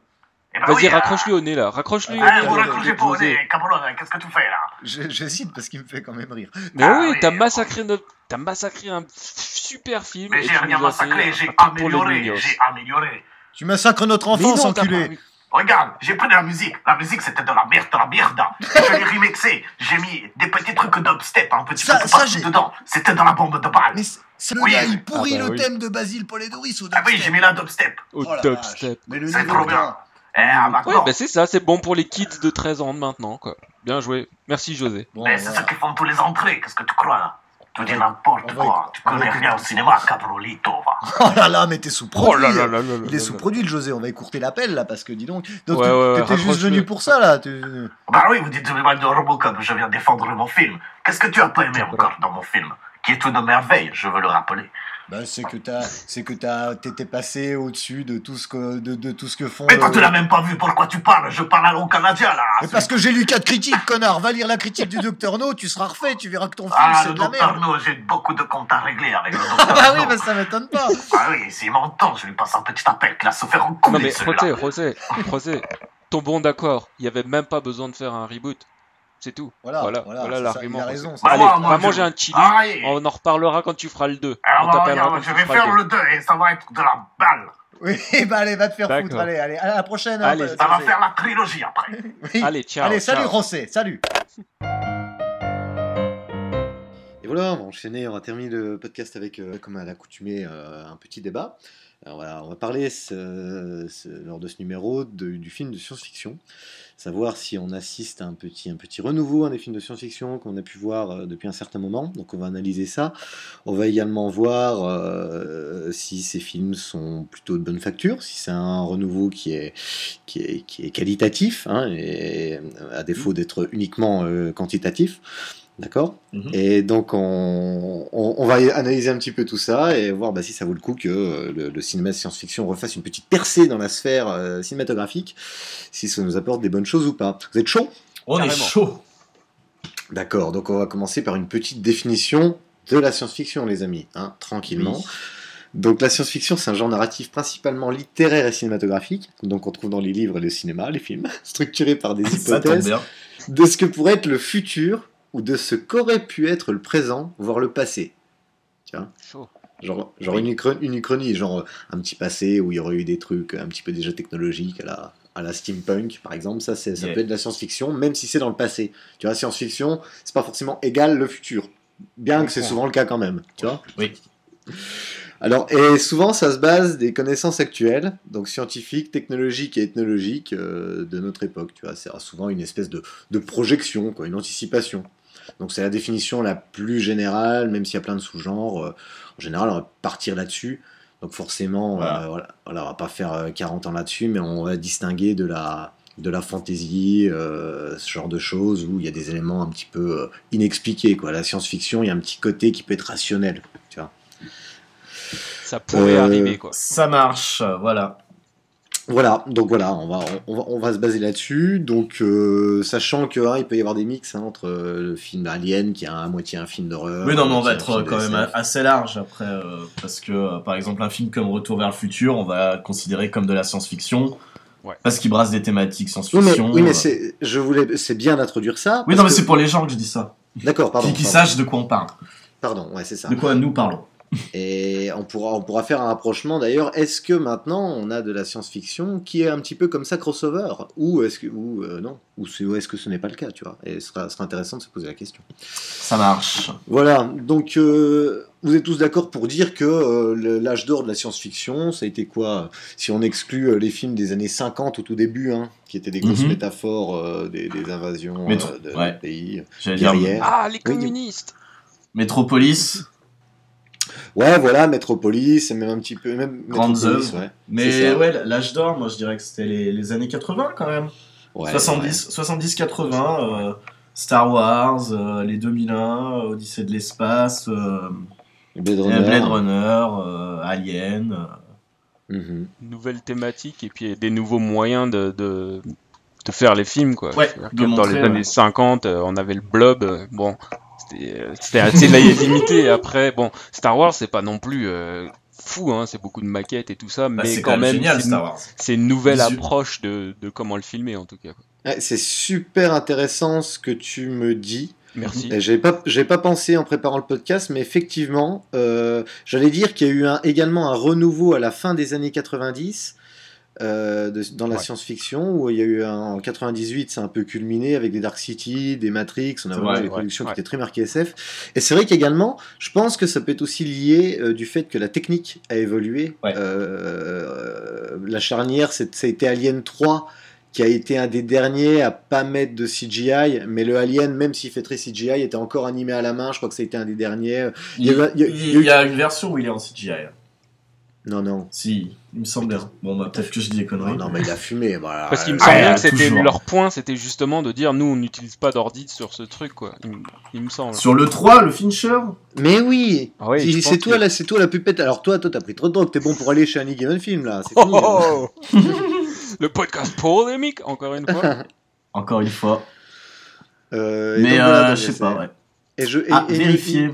Il me semble aussi que Total Recall a été un des derniers à user d'aucun trucage numérique. Il me semble que ça a été un des derniers. En tout cas, la SF, c'est vraiment le genre où la technique est importante et qui va changer l'approche du film, quoi. Une comédie, ça reste une comédie, même si on a des images 3D, bon, ça peut changer un peu, mais la SF, une fois que tu as la capacité d'utiliser un ordinateur, tu as la capacité de faire des trucs complètement fous que tu pouvais pas faire avant. Même si tu regardes Metropolis, c'était fantastique pour au moment où ça a été fait, mais ils pourraient pas avoir fait un truc comme... je sais pas. Bien sûr, comme ce qui se fait maintenant, mais d'ailleurs, j'irais même jusqu'à dire, est-ce qu'on n'en vient pas à une espèce d'overdose, le syndrome de Michael Bay, quoi, où maintenant, vous voyez, ce qui se vend, c'est les money shots, non mais c'est vrai, dans les trailers, c'est les money shots de CGI, où s'il n'y a pas 50 buildings qui s'effondrent, ça fait pas assez spectaculaire, t'es là, au bout d'un moment, on a compris, mec, c'est pas si tu me rajoutes 40 buildings qui s'écroulent que ton film va être meilleur, quoi. Mais... C'est vrai. Mais rappelez-vous, Matrix, quand c'est sorti, l'effet bullet time, c'était le truc... Ouais, c'était ouf. Et ça a été la folie, ça a été repris partout, dans les jeux vidéo, partout, quoi. C'était le nouveau truc, et là, ça a révolutionné un peu la SF, donc... Totalement. Mais je trouve qu'on était quand même plus dans une approche à mi-chemin entre la créativité et le spectaculaire que vraiment le Michael Bay qui va, tu vois, il y avait une recherche à Matrix esthétiquement. Je trouve que, alors le truc je trouve les gars, qu'on est en 2014, je trouve on n'a pas fait mieux que Matrix en termes de visuel, de baston, je trouve que c'est incroyable, quoi. À chaque film que je regarde, je me dis... moi je sais pas, je le porte pas au nu, Matrix, mais... moi je trouve que niveau baston il y a des trucs totalement incroyables, quoi. C'était assez fou, quoi. C'était un parti pris assez incroyable. Donc bref, pour moi Matrix ça a quand même été, je pense, enfin vous allez me dire ce que vous en pensez, mais en 98 quand même Matrix pour moi c'était un peu le pic quand même. Ouais. Moi je suis d'accord. D'accord aussi. On a eu de la SF machin, les gars ils arrivent. En fait on avait de la SF intelligente et grand spectacle. Ouais, c'est ça le truc, c'est que c'est ça, quoi. C'était pas un, comme tu dis, un Michael Bay où tiens, c'est un film à popcorn où je veux juste voir des trucs qui explosent, et c'était pas non plus un truc super prise de tête où il y a tout sur l'histoire mais rien sur comment c'est fait. C'était vraiment le pur mix qui est rassemblé. Exactement. Ouais. Et ce qui et a la claque, descendu après avec les suites qui sont nettement moins bonnes. Qui sont oh là là, qui se consacrent surtout au visuel. Ouais, ouais. Voilà. Mais surtout, ils ont perdu toute la force d'évocation métaphorique et narrative. Mais totalement. T'as l'impression qu'en fait, ils ont écrit le 1. Bon, ils nous ont dit qu'ils avaient prévu 2, 3, etc. Mais que vraiment, ils savaient pas trop où ils allaient. Et après, il a fallu justifier par derrière tout ce qu'ils avaient créé. Et l'histoire de l'architecte et blabla, les robots méca et tout ça.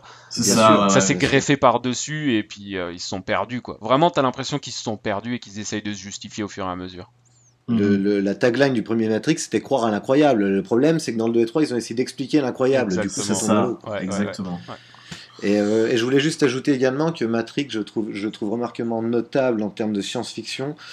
Pour moi, c'est un point dans la chronologie du film de science-fiction parce que c'est également un espèce de brassage culturel. Les mecs se sont inspirés du polar, du film noir, de manga, de jeux vidéo. Et puis c'est vraiment un produit quand même d'une génération, je pense quand même. Ce truc. Donc voilà, total respect pour ce film. Et on a pu remarquer qu'après, il y avait moins de projets tous les ans. Alors, je me rappelle plus, avec Quentin, on a regardé sur Wikipédia. Il y a toujours un petit peu de SF dans quand même les années après 98 et dans les années 2000, mais c'est des productions qui sont de petite envergure. C'est vraiment pas du tout. Et il n'y a pas énormément de projets, je crois 30 et 50, un truc comme ça. Par an. Ça a dû quand même calmer pas mal, quoi. Hein. C'est-à-dire que tu travailles sur un film et puis tu vois Matrix qui sort, tu te dis, ouais, je vais peut-être pas sortir le mien tout de suite parce que je vais avoir un peu la loose, quoi. Pensez pas, ça peut avoir joué sur les autres, quoi. Non, parce qu'au contraire, tous les studios auraient pu avoir envie d'avoir leur Matrix. Non, c'est impossible. Matrix, c'est vraiment un film d'auteur, c'est ça qui est fou. C'est un gros blockbuster, mais c'est un putain de film d'auteur. Et un Yes Man peut absolument pas faire un Matrix, c'est trop. Non, le film est trop fou. Bah peut-être alors. Puis il faut avoir les Wachowski Brothers avec toi. Enfin maintenant c'est plus des frères. C'est les Wachowski Brothers and Sisters. Ouais, c'est leur truc. Ouais, bref. C'est messieurs dames. Mais oui, donc pendant les années 2000 quoi, 2000 à 2010, des petits projets. On a eu des projets pathétiques qui n'avaient aucune envergure, des Terminator 3 qui étaient des parodies du 2, ce genre de choses. C'était assez pathétique, il y avait pas vraiment... On a l'impression qu'on croyait plus trop en la SF. Non. Et là, on s'est aperçu, en fait, en cherchant en préparant le débat, qu'en 2013, il y a eu la race de films de SF. Explosion. Non, mais c'est vrai. Explosion des films de SF. Ouais. Il y a Pacific Power Rangers Rim, Elysium. Que je te aime bien les Mexicains machetés dans l'espace. Et les Mexicains, nous on est les gentils Mexicains, pourquoi il y a les gens ils sont tout blancs, ils sont tout riches, nous on n'a pas le droit de soigner, nous on est les gentils, heureusement, il y a le Matt Damon, il prend une fusée, il va taper les méchants qui sont blancs, qui sont riches. Matt Damon qui fait tellement mexicain d'ailleurs dans le film. C'est vrai ça. Elysium après moi et voilà, c'est le syndrome Prometheus, je l'ai déjà dit dans le podcast précédent, mais Elysium il est beau, il est marrant, après c'est une merde, c'est dommage. Bon. Oblivion. Tu vois, je préfère Elysium à la SF à l'Oblivion par exemple, tu vois. Mais alors moi j'ai préféré Oblivion qui je trouvais me prenait moins pour un con. Mais Oblivion, un petit film qui a coûté bien cher, mais petit film, un petit envergure. Puis qui n'a pas d'âme, qui n'a pas de cachet. Voilà, non mais on est d'accord après. Très aseptisé. After Earth. Voilà. Cloud Atlas aussi. Cloud Atlas, qu'est-ce qu'il y avait d'autre? C'est le retour des Wachowski d'ailleurs. Oui. Des Wachowski Brothers and Sisters. Brothers and Sisters, yo man. Wachowski. Ouais, le gars il s'est fait quand même couper son zizi. Bref. Et il le porte en boucle d'oreille. Voilà, World War Z, bon, est-ce qu'on est dans la SF? Pas tellement, un petit peu, mais bon, enfin bref, c'est quand même pas, voilà, World War Z, on s'approche un peu, l'invasion bactériologique, les zombies, bref, on est quand même, voilà, c'est pas non plus les poupées russes de je sais pas quoi, tu vois. Snowpiercer, Riddick, Gravity, Upside Down, vous voyez, il y en a une paire quand même. Ah, il y en a une pelletée, ouais. Et des projets plutôt gros, des projets friqués, quoi. Des projets, voilà, des projets friqués, des gros acteurs, des gros budgets, c'est ça, on a l'impression qu'on a mis le paquet, ils sont partis, quoi. Ouais. C'est ça. Et il faudrait savoir pourquoi, ça serait intéressant de savoir pourquoi d'un coup on se dit, bah tiens, ça mais on va y venir. Mais le gars, attention, et Soël, faut que tu fasses de la radio. Retrouvez-moi tous les jours sur Europe 1 de 15h à 16h. Sur Radio-Canada, retrouvez-moi sur Radio-Québec. Messieurs, le temps presse, il faut qu'on soit sérieux là, vous divaguez, vous me faites des imitations de Mexicains, c'est pas possible. Et donc pour faire plaisir à Quentin quand même, parce que moi ça me fait mal de citer ses productions merdiques dans un podcast, mais c'est vrai que Quentin veut soulever que X-Men et Marvel s'intéresseraient un petit peu à la SF, moi je n'y crois pas trop, mais bon, il dit que les nouveaux, c'est ça, c'est un peu plus... dans des cadres un peu SF, parce que Thor il fait du surf sur une route arc-en-ciel Rainbow Road Mario Kart, et donc il paraît que c'est un peu SF. Non mais avec X-Men, Day of the Future Past, donc qui aborde directement une thématique SF, à savoir les voyages dans le temps et les réalités alternatives. Ouais. Et puis Marvel, Guardian of the Galaxy, donc qui lance son propre space opéra à la Star Wars, Star Trek. Arrêtez, mais vous avez vu le trailer, dites pas ça. Quentin, il a pas débandé. C'est horrible, c'est un truc pour gamin de 12 ans. Ah mais moi oui, bah là ouais. T'as vu le trailer, t'as aimé ça? Elle me tape le menton là, tellement qu'elle est haute. Sur le trailer là, avec les blagues pour gamins de 6 ans. Ah mais j'ai adoré. Oh là là, bon, c'est pathétique, ce trailer est... Non mais c'est des... Et tu viens de dire que les blagues de Lego sont pourries, même si j'ai pas vu le Lego, mais... bah oui, les blagues de ce trailer... Mais y a rien à voir. Ouais. Bah bref, continue ton débat, toi. Oh, les blagues pour... Bref, et puis voilà, et puis bon, il y a quand même Star Wars qui a été racheté par Disney, après John Carter, donc... Mais John Carter, qui était une tentative de SF hyper friquée. Oui, un gros plantage, mais qui a failli couler Disney, hein, d'ailleurs. Et ça, c'est quand même notable, quand même, parce qu'on est en train de se dire, est-ce qu'il y a un renouveau de la SF?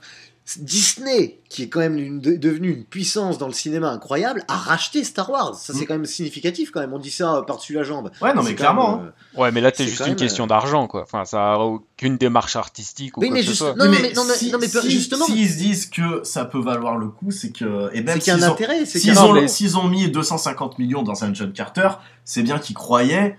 Pour John Carter, je suis d'accord, mais dans Star Wars, c'est pas du tout un pari. Ils savent que quoi que tu fasses avec Star Wars, tu feras du pognon. C'est pas genre, on croit que ça peut marcher, alors on va le faire. Ça fera du pognon, quoi qu'il se passe.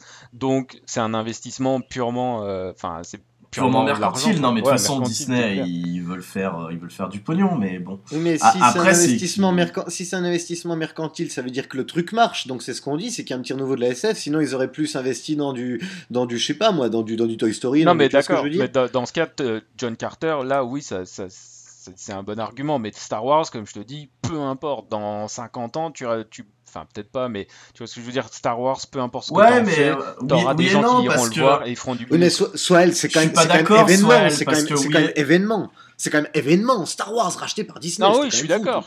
Ouais, mais moi, je vois ça comme un investissement mercantile purement et simplement, sachant qu'il n'y a aucun risque. C'est pas un investissement en se disant est-ce qu'il y aura du jeu. Je suis pas sûr de dire qu'il y a non plus aucun risque. Effectivement, les gens iront sans doute voir par curiosité.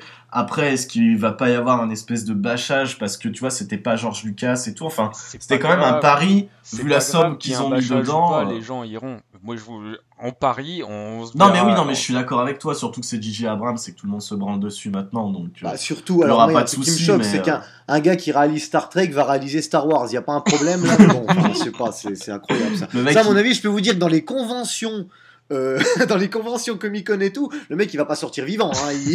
il va manger dans le râtelier Star Trek, après il va faire Star Wars, les gars ils vont le désintégrer. Mais c'est pour ça qu'il faut regarder Guardians de la Galaxie, ça va beaucoup mieux.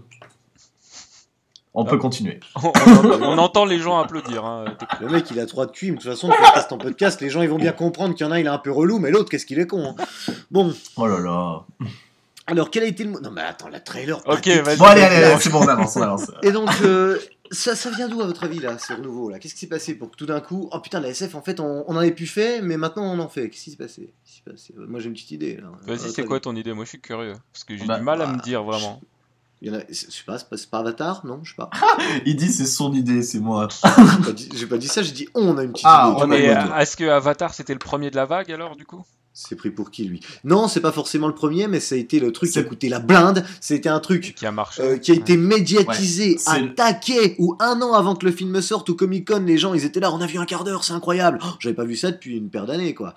Et ça a été un truc de SF et le truc a cartonné, un truc de malade. Mais est-ce que justement c'est pas parce qu'on stagnait, on avait les mêmes techniques, etc. James Cameron il arrive, il te fait bah regarde moi je vais te claquer un truc de malade, et bah boum. C'est un renouveau du genre, et comme tu as dit, ça marche. Alors les autres, ils veulent faire. Bah tiens, c'est un genre qui marche, on peut faire des films, quoi. Ouais, c'est ça. Je pense que ça doit être ça. Donc en fait, c'est le même phénomène qu'on disait dans les années 80-90, où bah tiens, on faisait plus grand chose de nouveau, mais regarde ce qu'on est capable de faire maintenant. Boum. Oh bah tiens, on va tous s'y mettre, et puis ça marche, et on va le faire. Mais c'est pas faux en fait. Donc, et là, il se passe un truc. Attendez, il se passe un truc magique dans un podcast de Instant Critique. T'es en train de tomber amoureux de moi. Un peu, ça je suis depuis longtemps, on le sait, on se la frotte. Et donc on avait une question, on se posait la question, on savait pas vraiment pourquoi, et là on vient d'y répondre quand même. Je pense que c'est vraiment technique. Et je pense que c'est un point de vue technique quoi, et ça sera un cycle jusqu'à ce que bah ça se trouve, trop de CGI et tout ça, ça va se calmer, les gens, bah ça marchera plus trop bien. Ça va lasser les gens. Ça va lasser, exactement, on va attendre quelques années. J'allais te rejoindre sur le fait, on va enchaîner vers justement un peu la semi-conclusion, on va continuer ça, mais avec justement le cœur du débat, à savoir si ça vaut le coup ou pas. Et moi justement, j'en déplorerais de ce qui sort, l'espèce de en fait, on fait de la SF pour faire de la SF, mais on fait plus forcément. En gros, on nous balance, j'ai l'impression qu'on nous balance vraiment du CGI, hein. Et que on n'a plus de crossover de genre de SF différents, on n'a peut-être pas des thématiques qui peuvent être aussi folles. Bah alors du coup on arrive dans Gravity, exactement ce que tu disais le dernier podcast ou celui d'avant, c'est un ride, Disney, quoi. Et donc c'est purement technique, mais à côté de ça il n'y a pas tant que ça, et puis bah, finalement, est-ce qu'au bout d'un moment, une fois que tu as vu tout ce qu'on pouvait faire, les gens, comme tu disais Quentin, on va se lasser, et puis le problème c'est que Gravity passe parce qu'il était encore intelligent, mais quand tu vois des Michael Bay ou des After Earth, des Night, et pourtant Manoj qui apporte des super concepts. Je suis le seul à aimer The Happening, mais... non, moi j'ai aimé.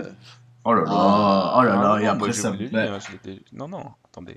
Oh là là. Non mais attends, Swell, on n'a pas à se faire de peine. Le gars il est outré qu'on ça. Il a kiffé le trailer du raton laveur. Non mais c'est sûr, putain, mais je préfère 1000 fois mon raton laveur avec ses guns que votre putain de plante verte. Retourne jouer avec tes petites jouets. Oh là là. Dis le mec qui joue aux billes, putain. Je suis payé pour jouer aux billes, c'est mon métier. Je réalise des clips, c'est différent. Je suis réalisateur. Ah là là, il fait le malin. Parce que tu vois, il y a le cliché des gens qui ont un podcast et tu connais la suite. Alors, bref, donc voilà, alors visiblement ce serait selon vous quand même un essor technique, mais en même temps Avatar. En fait, un gap technique et d'où est venu, à votre avis, l'engouement des gens avec ce Avatar, par exemple? C'est parce que c'était flashy, que ça ressemblait à un t-shirt. Ces fameux t-shirts de gens qui vont au concert de Johnny, avec, on a une lune, un loup, un espèce de camion, il y a des couleurs qui passent du violet au vert. Et ben Avatar a ce design. No offense pour les fans de Johnny. Hein. Oh ben j'en pense pas grand-chose. Hein. Je pense que c'est pas terrible. No offense pour les fans d'Avatar non plus. Mais Avatar est très flashy. On les encule, les fans d'Avatar. Avatar est très flashy, il est très. Mais justement, il était vraiment. Moi, je pense qu'il était vraiment différent aussi. Après que t'aimes ou t'aimes pas, c'est pas ça le problème, c'est qu'il est venu avec un truc complètement nouveau. En plus, c'est James Cameron, donc il vient avec un bagage énorme. Mais complètement nouveau techniquement, parce que gros. Techniquement, ouais, parce que scénaristiquement, c'était quand même le degré zéro d'histoire, quoi. Bah oui, mais t'as pas toujours besoin d'une histoire, la preuve, quoi. Et puis, c'est ça, c'est lui, il arrive. C'est James Cameron, il a quand même pas mal de poteaux à Hollywood, tu vois, et puis il sait quand même créer le buzz, comme t'as dit, il va à Comic-Con, les gens, tiens, je te donne 15 minutes, un truc de foufou, tu vois, et les gens, qu'est-ce qu'ils font? Pendant un an, ils se branlent dessus en disant, je veux le voir, quand t'entends assez de gens qui disent, je veux le voir, ça passe dans les médias, et une fois que les médias disent, je veux le voir, les gens se disent, bah tiens, je voudrais bien le voir aussi, et un mec comme mon père qui va jamais au cinéma, il a été voir Avatar, et voilà le succès d'Avatar, voilà. Vous pouvez déposer l'enveloppe avec mon argent juste à la compta. J'imagine tellement le daron. Oh là là, le dragon bleu, dis donc. Ouais, il a été un peu deg, mais il a accompagné ma mère et voilà, parce que tout le monde allait le voir et puis voilà quoi. D'accord. Ouais, non, mais d'accord. Après, moi, ce que je regrette dans ce moment-là, c'est quand même Cameron nous a quand même fait Terminator 1 et 2, qui sont quand même scénaristiquement des chefs-d'œuvre. Ouais. Et Avatar est quand même. Voilà, enfin, c'est Pocahontas, quoi. Enfin, c'est le mythe de. Voilà, c'est les Américains qui viennent chez les Indiens et puis qui les tuent, tu vois. Faut que ça plaise aux kids. Ça plaise aux kids, c'est pas Terminator 2, Avatar, quoi. Donc il faut que ça soit simple. C'est vrai qu'Avatar est puis, très family friendly. Hein. Ah bah oui, c'était. Au début, les adultes qui allaient le voir, c'était oh bah j'ai accompagné mes gamins, quoi. Et puis après, ça a été tu devrais aller le voir quand même parce que c'est pas que pour les kids. Donc c'est aussi pour les fils de pute. Liste violente gratuite. Oui, je sais. C'est violente gratuite. C'est l'ego qui me rend comme ça. Instant critique, les gars avec l'esprit très ouvert, comme vous pouvez le voir. C'est ça, c'est tout son truc. Esprit très ouvert, c'est clair. Il y en a qui aiment The Happening, il y en a d'autres qui aiment des ratons laveurs. Ah ouais, écoute. Et il y en a qui aiment Clapiche, hein. Moi j'ai pas envie de le mettre dans la conversation, mais quand même ça mérite d'être cité. Je revendique. Peut-être, c'est de la science-fiction. Donc, selon vous, ah bah oui, Romain Duris qui joue bien, c'est de la science-fiction. Ouh, j'ai plus soin. Donc alors, selon vous, est-ce qu'on peut parler d'un nouvel essor là avec ce qui est sorti? Donc là, on a fait le listing. On va partir sur le petit. Alors on a un autre petit listing. Là, on va pas en faire trop, mais il y en a un autre de ce qui va sortir. On peut voir qu'il paraît qu'il y a Divergente. Hein. Ouh là là, on sait pas ce que c'est de la SF qui va sortir. Non, mais vu l'affiche, je sais pas ce que c'est. Ouais. Bah c'est pas possible. C'est le nouveau Hunger Games, hein, Divergente. Ouais, bon, non, parlons pas. Voilà, c'est ça. Hein. Attends, mais cite les gros. Interstellar, de Nolan. Bah, Divergente, c'est un gros, hein. Ça va non, être mais énorme. c'est un gros fils de pute, lui aussi. Donc, Interstellar, de Nolan. Voilà, ouais. Vas-y, t'es chaud. Jupiter Ascending, des frères et sœurs Wachowski. Ouais, les brothers and sisters, messieurs dames. Qu'est-ce qu'on a vu? Planète des singes, qui continue. Ouais. Avec un petit James Franco dedans encore ou pas? Ouais, je sais plus, je m'en branle en fait. Edge of Tomorrow, donc, avec Tom Cruise. Le gars. Ah ouais. On s'en branle celui-là, suivant. Transcendance avec Johnny Depp. Mais non, mais tu vas à listing, je fais vite, excuse-moi. Allons-y. Donc, Terry Gilliam avec The Zero Theorem. D'accord, une espèce de Brésil sous coke et sous sexe. Voilà, et qu'est-ce qu'on a vu? Le labyrinthe. Alors ça, moi, c'est voilà. pour Chris, ça, attention. Moi, vous savez... Bah, ferme ta gueule, toi. Non, mais vas-y, pitch. Non, mais c'était pas péjoratif, pour le coup. Ouais, écoutez, hein, voilà, bon... C'est un argument fou. Le débat où tout le monde s'engueule. Hein, voilà.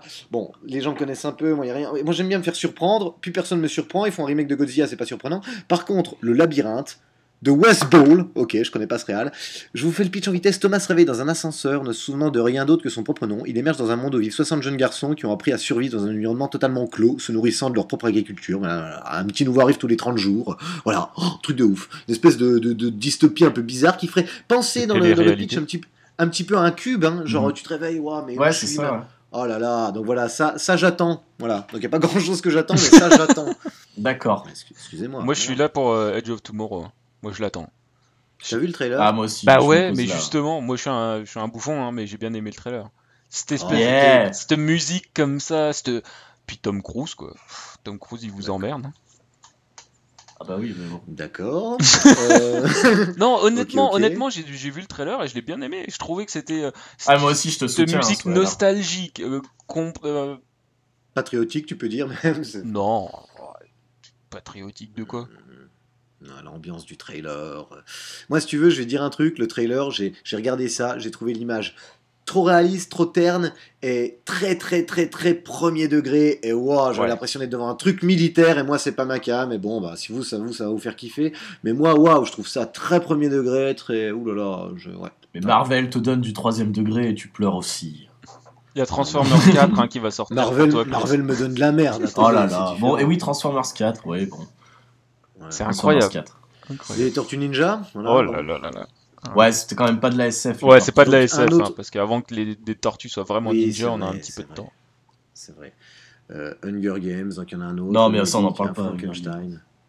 Non, mais bon, enfin bref, donc il y en a pas mal. Non, mais il y a qui sont quand même sortis, voilà, des très gros projets, X-Men, Edge of Tomorrow, La planète des singes, Gardien de la Galaxie, Interstellar. Même le Transcendance, par exemple, t'as un Johnny Depp. Avec Johnny Depp, ouais. Bon. Ouais.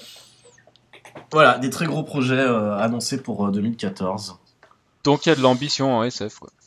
Et vous, de ce que vous avez vu récemment, vous parleriez d'un nouvel essor ouais. Les films, selon vous, ils sont bons, ou c'est des copier-coller de vieux films, ou c'est inspiré ou pas? Alors moi, je pense qu'il y a vraiment... Je réponds. Alors, Activons. Je pense qu'il y a vraiment un nouvel essor, mais je pense qu'il n'est pas comme celui qu'on a pu avoir dans les années 80-90, en cela que la SF sert plus de background que de thématique. Est-ce que c'est clair dans votre tête? Donc tu veux dire il y a de la SF, mais en fait c'est pas ça le principal dans le film. Voilà, il y a de la SF, mais qui sert pour les cons qui nous écoutent. Ok, voilà, c'est ça, qui sert de décor, quoi, mais après, par exemple, on prend Jupiter Ascending, j'ai pas l'impression qu'il y ait des thématiques SF, même si le world qui est présenté dans la bande-annonce a l'air super classe, quoi. Tu l'as pas vu, abruti, parle de ceux que t'as vu. Mais on parle des projets futurs. Oui, non, et même de ceux qu'on a vus là, est-ce que ce renouveau est plutôt pas mal? On peut juger avec ce qu'on a vu aussi, les After Earth, alors prenons par exemple Pacific Rim que j'ai beaucoup aimé, qui a un background SF, mais en fait c'est un pur film de monstres Bioman Power Rangers, quoi. C'est un kaiju. Ouais, voilà, c'est ça. Eh oui. Mais ça c'est purement par exemple une démo technique, ce film au final. Une démo technique, je m'en branle à la limite, mais si le film m'a donné du fun. Oui, je suis d'accord, mais je veux dire l'intérêt principal, quand je dis démo technique, c'est que l'intérêt principal, c'est de s'en prendre plein les yeux, ça reste là, parce que l'histoire, les personnages, après, prenons Upside Down, alors un plus petit truc, qui a un background ultra SF aussi, de la bombe, mais... Ça, c'est intéressant. Mais c'est une histoire de lover. Oui, mais ça, je trouve ça intéressant, parce que Blade Runner, c'est un background SF, mais c'est un polar. Oui, Alien, c'est un background SF, mais c'est un film d'horreur. Ouais, il y a toujours quelque chose qui est plus... Matrix, c'est un background SF, mais c'est quand même un film d'action, tu vois. Ouais, mais alors je suis pas tout à fait d'accord parce que Blade Runner, c'est un polar, certes, mais il y a des thématiques purement SF dans le sens où ça va analyser notre rapport à l'humanité, tout ça, aux robots, à la conscience. Pareil pour Matrix. Alors que ça, toutes ces thématiques sont oubliées, on est d'accord. On a des trucs quand même vachement plus terre à terre. Upside Down, c'est une histoire d'amour. En fait, c'est ça le problème maintenant. C'est que soit on prend la SF juste en petit background, comme tu viens de dire, ou soit on fait de la SF pour de la SF à la Oblivion, à la Elysium, et au final, si tu nous donnes rien de nouveau à nous mettre sous la dent... Mais même Elysium, il n'y a pas de thématique SF dans Elysium. En gros, vous dites qu'il n'y a pas d'SF intelligente, quoi. Non, Elysium, je le dis, c'est faire des SF moi je dis pas que c'est pas intelligent. Attends. Non, mais intelligent comme, je veux dire, avec une réflexion derrière, comme Matrix, Blade Runner. C'est ça. Quand je dis faire de la SF, quand je dis faire de la SF pour de la SF, pour moi, c'est juste donner un film de SF avec quelques codes de la SF, 2-3 vaisseaux et basta. Mais pas après, j'ai envie de dire les thématiques qu'on connaît, elles ont peut-être déjà été explorées et les gens ont pas forcément envie de se risquer. Regarde Looper, qu'on aime ou qu'on n'aime pas, c'est frais. Oui, c'est vrai, je suis d'accord. Pourtant, c'est une thématique du voyage dans le temps qu'on a vu 4000 fois. Il y a toujours moyen de venir avec des nouvelles idées, hein, parce que... oui, après, il y a toujours moyen, mais... Justement, dans les gros blockbusters et tout qu'on a pu voir un petit peu, j'en ai pas vu, les gars. J'en ai pas vu, putain. C'est ça qui est fou. J'en ai vu dans Inception de Nolan et j'ai trouvé ça moyen. Je suis d'accord, moi, pour dire que oui, les studios servent plus de la SF comme background, ils prennent moins de risques. Après, si ça fait des bons films... Ah oui, c'est pas grave. On parle de Edge of Tomorrow, tout ça. Mais moi, je les trouve beaucoup moins qualitatifs que ce qu'on a pu connaître avant. C'est ça le truc de fou. Moi, j'attends un Robocop, un Terminator. Terminator, c'est Looper, c'est pas Terminator, tu vois. Non, ouais, je suis d'accord. Et en même temps, il en vient Gravity, c'est loin d'être 2001, même si j'ai beaucoup aimé Gravity. Mais en même temps, donne un peu de temps, il en vient pas tous les 5 ans des films de fou. Ouais, après tu vois des Terminator, Blade Runner, après il y a Matrix, après il y a... Il y a combien d'années entre Matrix et Blade Runner? Il y a Silent Running aussi. Non, attendez les gars, il y en a plein. Je suis sûr que je peux en trouver 4000 des vieux films de SF qui sont terribles. Outland, là, le vieux truc avec Sean Connery qui était sur une station. Petit film avec Sean Connery qui a la stache mou, gros. Tu crois que le truc il va être fin nul. Tu regardes le film, tu fais mais c'était terrible. Ouais. T'avais plein de petites surprises. Ouais, mais après des petits films, il y en a toujours. Par exemple, tu vois Triangle. Mais Triangle, voilà, il ne sort pas au ciné, c'est un direct ou DVD, personne l'a vu, personne le connaît. C'est ce que je dis, petit film, mais une tuerie, quoi. Strange Days, petit film pareil, sauf qu'à l'époque ça a été plus connu quand même, tu vois. Existence de Cronenberg par exemple. Cronenberg il a tenté, il a fait 2-3 petits trucs, les réels apparemment. Maintenant j'ai l'impression qu'à part des gros blockbusters vides ou qui prennent comme tu dis la SF comme prétexte, on n'a plus forcément de films qui explorent des thématiques de gueudin. Moi j'ai voulu regarder The Book of Eli, je pensais voir un vrai film post-apocalyptique, un Fallout 3, c'est pas ce que j'ai vu quoi. Ah là c'est toi qui es naïf. Ah bon? Ah bah, The Book of Eli, oui, ça sentait le caca. Oui, oui, non mais c'est vrai, je me suis fait avoir par l'ambiance post-apo que j'adore, il y en a pas tellement, donc je me suis dit je vais tenter, mais effectivement c'était pas très bien. Mais bientôt t'auras le remake de Mad Max. Alors pourquoi j'ai aimé Mad Max et pas The Book of Eli? Est-ce que c'est moi qui suis trop difficile ou est-ce que c'est les films qui sont moins bien? Non, mais après, je pense que c'est aussi peut-être le public qui veut pas aller vers ces thématiques-là. Parce que, comment dire, par exemple, tu prends Robocop, le nouveau Robocop. Ouais. Et ben, ils ont remaké et ils se sont dit, bon, non, on va pas parler de l'ultra-violence, de machin, de la société, des flics, tout ça. Non, on va faire une story, ouais, il surveille ses kids, machin, super, il est plus humain, je sais pas, tu vois. Ah ouais, bien sûr, ouais. Voilà, donc on a bien, effectivement, donc on est un peu tous d'accord pour dire que bon, hein, c'est pas non plus le renouveau assez incroyable, c'est ça, hein. Ouais, c'est à peu près ça. Non, c'est pas, voilà. Voilà, d'accord. Donc, bon, ben voilà. Ça, c'est mais moi, je soutiens soutiens bien. quand même. Je dis juste que les changements de point de vue ont été opérés. Ouais. Qu'est-ce qu'il y a ? Voilà. Ok. C'est une bonne conclusion. Très bien. Très bonne conclusion. Très bien, voilà. Chris, il comprend pas entre deux nouilles, de toute façon. Non, je suis plus là. J'ai pas tout compris, mais c'est pas très grave. Voilà, le fait est que bon, c'est quand même, on a quand même plus des claques comme on a connu, quoi. Prometheus, c'était pas une putain de claque. Mais ça viendra peut-être. On va espérer ça. Voilà. Donc on va conclure avec des petites recommandations pour les auditeurs, le top 5 de nos films de SF, histoire qu'on ait une bonne vidéothèque de films de SF à regarder. Je vais vous laisser commencer, messieurs. Allez-y. Ok, alors moi je commence. Pas d'ordre spécial, mais Terminator 2, parce que ça c'était une claque, des visuels, on l'a dit tout à l'heure, visuels, et puis l'histoire et tout ça, donc chambé. Dans la SF un peu, pas prise de tête, mais grosse réflexion, etc. J'ai mis Dark City et Blade Runner. Et en plus, visuellement, ça se pose là quand même. Les films de SF qui m'ont fait kiffer quand j'étais minot et que c'était de la vraie SF quand même. Total Recall, Robocop, Alien. Représente quoi. Star Wars parce que pour moi parler SF sans Star Wars c'est quand même difficile vu le nombre de personnes que ça a marqué. Et bien puis sûr. Tout en haut, Matrix pour tous les arguments qu'on a dit avant. Et puis toi aussi, d'accord. Au-dessus de ça, encore au-dessus de ça, les vignettes vidéo pendant les campagnes politiques. Des hommes politiques parce que ça c'est magistral, des effets spéciaux de fou, des transitions comme des fonds en noir, des trucs comme ça et des trucs qui se passeront jamais, les promesses qu'ils te disent qui sont complètement impossibles, donc on est dans le domaine de la SF. C'est magnifique. Ok. Je plus sois. Quentin, à toi. D'accord, donc moi, la trilogie Retour vers le futur. Alors, Quentin, c'est Mainstream Man. Hein. Une fois, voilà. Eh bien, Mainstream Man, il va te dire qu'il t'emmerde.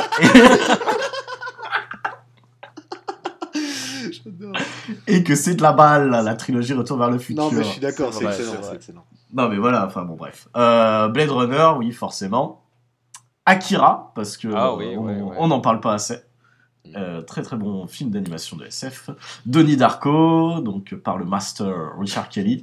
Et surtout District 9. Qui est pour moi le vrai renouveau de SF, vu qu'il est sorti en 2009, 2 mois avant cette merde de Avatar. Non, c'est vrai, District 9, incroyable. Voilà, il a quand même apporté beaucoup, un nouveau regard, un nouveau genre avec le... Narrativement, visuellement... Voilà, narrativement, le côté caméra portée et tout, visuellement, c'était au top. On a le mélange parfait entre le CGI et le vrai truc de plateau. C'est incroyable. Et ce film qui part dans tous les sens, de surprise en surprise. Non mais c'est vrai, ça part de reportage. Le scénario, en fait, à chaque fois, tu crois qu'il t'emmène quelque part et non, tu vas ailleurs. Et ce glissement entre reportage, caméra à l'épaule qui petit à petit glisse vers le vrai film doucement sans qu'il y ait une rupture. C'est incroyable, c'est incroyable. Et puis t'as des moments de fugitifs, des moments d'action. Il y a tout dans ce film. Il était fou, District 9. Et la fin. Et puis aussi le fait d'avoir un héros fils de pute. Ah ouais, non mais tout était. Non mais ça c'est tellement rare. Moi j'adore ça. C'est un truc. Ouais, non mais ça c'est à noter aussi. C'était excellent. Mais c'était incroyable. Ce film. Et Christopher, le petit alien, ils étaient si mimi. Non mais c'est vrai. Ouais. Quand il lui montre la petite planète, t'as le petit alien, là, je veux rentrer chez moi. Même dans ce putain de film, t'avais des petits moments tout mimi où t'étais, oh le petit alien, c'était tout. Oh, c'était génial. Non, et voilà, excellent District 9. Et puis pour la gaulerie, je rajoute quand même, parce que voilà, Starship Troopers, parce que c'est quand même de la balle. Mais c'est de la balle si tu le prends pas au sérieux, quoi. Enfin... Ah bah non, mais c'est pas à prendre au sérieux, Starship Troopers. On est d'accord, mais... Non, mais qui le prend au sérieux, le film? Soit elle. Non mais il était là. Ouh là là, moi je m'engagerai pas, t'as vu? Ouais, non mais ça va. Non mais de toute façon oui, c'est une série B quoi, c'est pas un vrai film. C'est pas un vrai film. Mais non, c'est fait voulu. C'est un téléfilm, quoi. C'est même pas un téléfilm, tu vois. Donc mais c'est une parodie des soap opéra version film de guerre propagandiste. C'est mal fait, je trouve. Ah non, je trouve pas, on a quand même des bons effets gore et tout, ça se charcle bien. Je rejoins un petit peu Swell, ce film a un petit statut quand même de putain de film. Ouais. Et c'est vrai que moi je trouve il a un peu le syndrome de Twin Peaks. C'est à force de se foutre de la gueule du soap opéra, se foutre de la gueule de Beverly Hills, ça en devient un peu Beverly Hills son film. Un petit peu, mais il y a quand même des purs moments. Oui, mais je m'en fous, c'est pas parce qu'il y a deux têtes qui éclatent dans le film que. Mais c'est de la balle. Ah, quel crétin celui-là. Oh putain. Mais oui, mais non, mais si, il est très très bon. Ce film, non, faut pas le prendre au sérieux, mais c'est pas non plus de la merde, quoi. Ouais, c'est pas Robocop, tu vois. Bon, bref. C'est vrai, c'est un peu une copie de... Attends, il y a plein de trucs qui sont pompés de Robocop dans... Mais en fait, c'était des idées qui étaient déjà écrites dans le scénario de Starship Troopers qui ont été repiquées pour Robocop. Ah, je ne savais pas. C'est les trucs là. Ça c'est marrant. Oui, le scénario est vieux en fait de Starship Troopers. C'était un truc que Verhoeven voulait faire en priorité et bah il pouvait pas quoi donc. D'accord. Bah tu vois, Instant Critique, le podcast, on apprend des trucs quand même. C'est ça qui est fou. Voilou. Bon bah ok, je savais pas, très bien. Voilà. Allez à toi Chris. Ouais. Ok, c'était super. Ouais, c'était super. Alors, top 5 de mes films de SF. Alors, je vais mettre Dune, mais c'est totalement subjectif. Voilà, je le regarde très souvent. J'adore ce film, j'adore la musique. Avec des Harkonnen roux. Mais ferme ta grande gueule, toi de merde. Mais quoi, des roues, merde. Voilà, bah justement, Lynch, il a voulu mettre des gars badass. Les pires bad guys. On va mettre des bad guys. Je vais mettre des roues. Moi, j'aurais mis des handicapés, mais bon. Oh bah, tu sais, il y en a, ils en sont pas loin. Hein. Bah, Daniel Emilfort, que dans La Cité des Enfants perdus, tu m'excuseras, on a des choix de l'handicapé. Dominique Pinon aussi, c'est un festival d'handicapés. Ah, dis pas du mal de Dominique Pinon. D'ailleurs, bah tiens, La Cité des Enfants perdus, je le mets dans mon truc SF, ça fera un truc français. Incroyable ce film, mindfuck, SF, tout ce que vous voulez, poétique. Donc Dune qui est excellent, voilà, bref. Blade Runner, donc Dune c'est subjectif, sinon je mettrais quand même Blade Runner. C'est mon top, il est incroyable, la musique, c'est une torpeur incroyable. Alors là pour ce coup, ce film. De toute façon, on l'a tous mis, Blade Runner. Ouais. La seule critique que j'ai avec Blade Runner, c'est pas par rapport au film. C'est qu'il y a trop de versions. Calme-toi tout de suite. Non, c'est que les gens, si tu demandes aux gens quels sont les bons films de ciné SF, ils se sentent obligés de dire Blade Runner même s'ils l'ont pas aimé parce qu'il y a tellement un statut que maintenant c'est quoi t'aimes pas Blade Runner tu vois, du coup il y a des c'est plus la réaction des gens par rapport au film que le film qui m'emmerde. Mais bon, en même temps, Blade Runner, quoi. Ouais, non, je suis d'accord. Obligé d'avoir aimé. Je suis d'accord. Là, ça va, on est un petit peu entre gens, entre guillemets, éclairés, quoi. On a déjà vu, enfin voilà, on connaît un petit peu le cinéma. Mais ça va, l'autre, il est mort de rire tout de suite, là. Ça va, on connaît un petit peu le cinéma. Quand on dit qu'on aime Blade Runner, c'est pas, enfin voilà. Oui, mais je parle pas de vous, je parle pas de moi. Moi, je l'ai mis dans mon top aussi. Je dis juste, il y a ça qui m'emmerde par rapport au film. C'est que les gens se sentent obligés de le citer. Pas nous, mais les gens en général se sentent obligés de le citer parce que c'est entre guillemets incontournable. Peut-être, ouais, bah, c'est peut-être pas faux, c'est vrai. Et qu'il y a trop de versions du même film, moi c'est mon... Oui. En tout cas, un des trucs les plus notables quand même de Blade Runner, je l'ai vu quand j'étais quand même assez jeune, la première fois j'ai pas forcément surkiffé non plus, c'est un peu le genre de film t'apprends quand même à aimer, c'est comme certains CD un peu... bref, tu sais, t'apprends avec l'écoute, au bout de 3 écoutes tu te fais, mais finalement... Mais c'est les meilleurs films parce que tu y repenses. Oui voilà, c'est ça. Et Blade Runner ça a vraiment été ça, et je me rappelle, j'ai vu la première fois jeune, Bon, on va pas spoiler, hein, c'est pas trop spoilé, mais je finis le film, j'étais là, oh, mais il n'y a pas eu de baston, il n'y a pas eu de gunfight, il n'y a pas eu de... Ah oui, bah... Ouais, mais ça, et ça, c'est magnifique. Enfin, maintenant, quand tu le regardes, c'est vraiment un film d'ambiance, mais fou. Et même dans le dénouement final, le mec a su rester dans le... Voilà, il n'y avait pas de surenchère, il est fou ce film, il est fou. C'est un des rares à traiter la SF comme ça. Sinon, Dark City, évidemment, Dark City, incroyable mindfuck, pareil, qui ressemble un peu, il y a des airs de Blade Runner, un peu un côté polar, un petit peu mindfuck, on sait pas trop qui est le héros, enfin, voilà, Dark City, excellent. Nirvana de Gabriele Salvatore, alors celui-là, voilà, c'est un de mes grands... celui-là, il n'est pas connu, les gens le connaissent pas, le peu de gens qui le connaissent l'aiment pas, mais il faut aller voir absolument Nirvana de Gabriele Salvatore. Il y a du Matrix dedans, c'est un petit film italien qui a pas beaucoup de budget, c'est cyberpunk à taquet. Le film est incroyable, quoi. Il est cosmopolite, vous avez de la musique de partout, c'est vraiment du cyberpunk très chaleureux, c'est fou, il est fou.